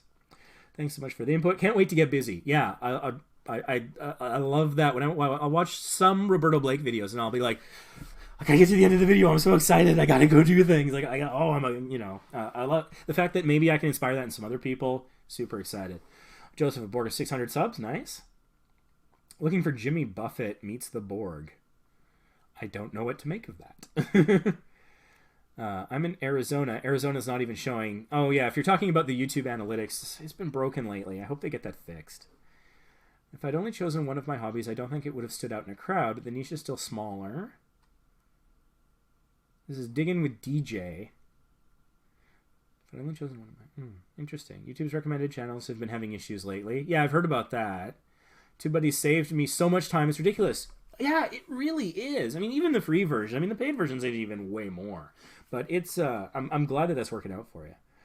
Pauline T, thank you for the time you're putting in giving feedback, all the explanation and advice, even if I can't understand all of it. And I mean, you know, I have a bizarre way of speaking, and you know, I'm speaking from an unusual personal experience, having been on the platform. I've been filming since 2001. Not a lot of people can say that, for good or ill, because my success, you know, after all that time, not great.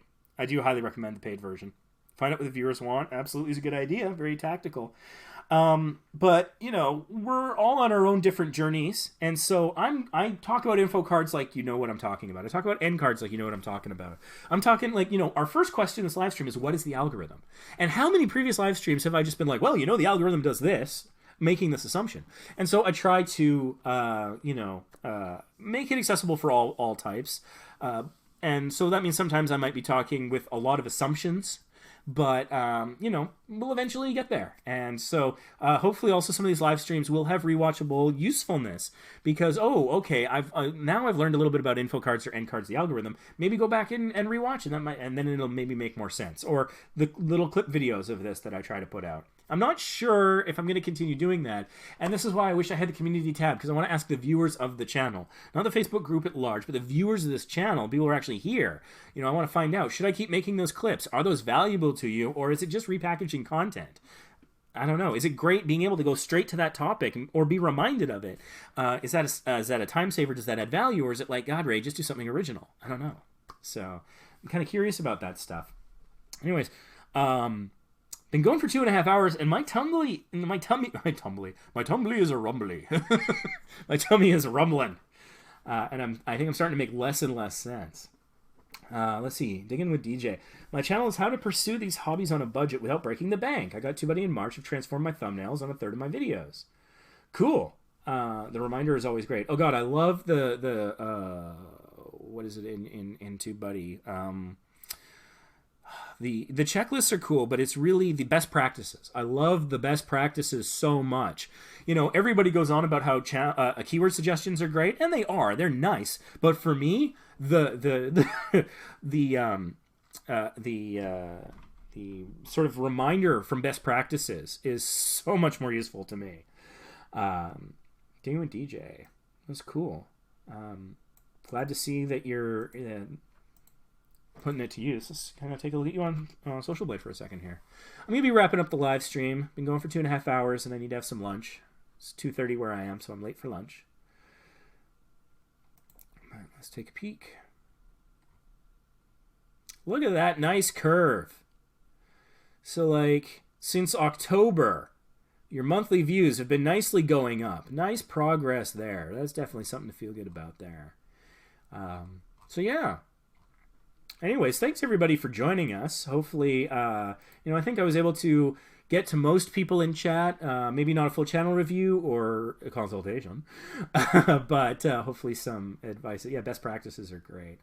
But hopefully I was able to answer some questions, maybe offer a little advice, a little inspiration, a little something.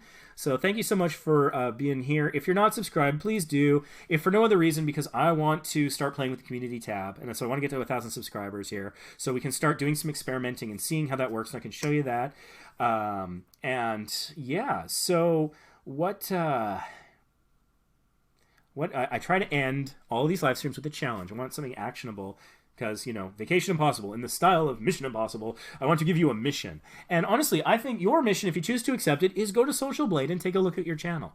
Take a look at your channel and see what were the top 3 months that you had for subscribers, the top 3 months that you had for viewers. And maybe think back about what were you doing at that time that was driving it? And has it been recent? If it's been recent, then great. You got the you got momentum, Joe-mentum, if you like. And that's great. Feel great about that and keep building on it and feel good about it. But maybe if it's been tapering off or it's flatlining or there was a period where you had a spike in the past, maybe go and take a look and ask yourself, what was I doing back then? So yeah, that is your challenge. Need to find best practices. TubeBuddy, get the browser plugin. There's an affiliate link down below. If you decide to get the paid version, yeah, I get a little spoof for that, but a spiff, I think it's called. I get a little something for that, but this video's not sponsored. And I mean, don't even worry about that. If you get it, great. I recommend it highly, but even the free version will get you a lot of the best practices. So the link down below, TubeBuddy, install the browser plugin. When you are uploading or editing a video or looking at a video in that browser, it will show you the best practices. I can give you a quick little glance at that. Let's look at one of your own videos. Oops, I'm not going to play it. Post office. You are in the United States. Cool. Here you go. Best practices. You see it on the right here? You get this even with the free version. I think the free version might not populate the comment pinned or hearted, but you get those first 6 when you do this Videolytics tool. You can get this Videolytics tool, almost all of what you're seeing right now, completely for free. I think just those last 2 might be like dashes and might not actually explain whether it's a check mark or an X. But here, let me load. So like here, this Get TubeBuddy, 30 free tools. I recommend the paid version too, but at least get the free one. And so here's best practices. This video does not have an info card. It takes 2 seconds to add an info card. Go do it. It does not have an end screen. If at the end of your video there is some space where you can put something, maybe like right here in the middle, there's a big black space, you could put a link to another video right there. Helps you in the algorithm. Somebody could click on it, go watch another one of your videos. That's good for you. You could share this on Twitter. Get a like on Facebook. Are there comments? There are comments. You've loved them, but you haven't pinned one. Find your favorite and pin it. And then turn those red X's into check marks. There you go. Very quick explanation right at the end there, but I'm so hungry. Oh, you used that already. Okay. All right. Well, you use it. That's cool. But anyways, other people might not, so hopefully they found that useful. Anyways, thank you so much for joining us. My challenge again, your challenge, if you choose to accept it, go look at your channel on Social Blade and check what your top 3 months for subs and viewers are. And just go out there and have a great time. Be successful at YouTube. Thank you so much for joining us. I'm going live again next Friday for the final Friday of the month, for the month of Fridays, as I was calling it. So we're going to do it all again on Friday. Different channels, different subjects, all that kind of stuff. Subscribe with notifications on so you get the notification. So you join us in chat early so your request gets answered. You higher chance that your request will get looked at. Channel review, looking at your videos, offering advice, suggestions, live tutorial, whatever you like. Ask me anything. We'll see you on next Friday. Thank you so much. This live stream will self-destruct in 5 seconds.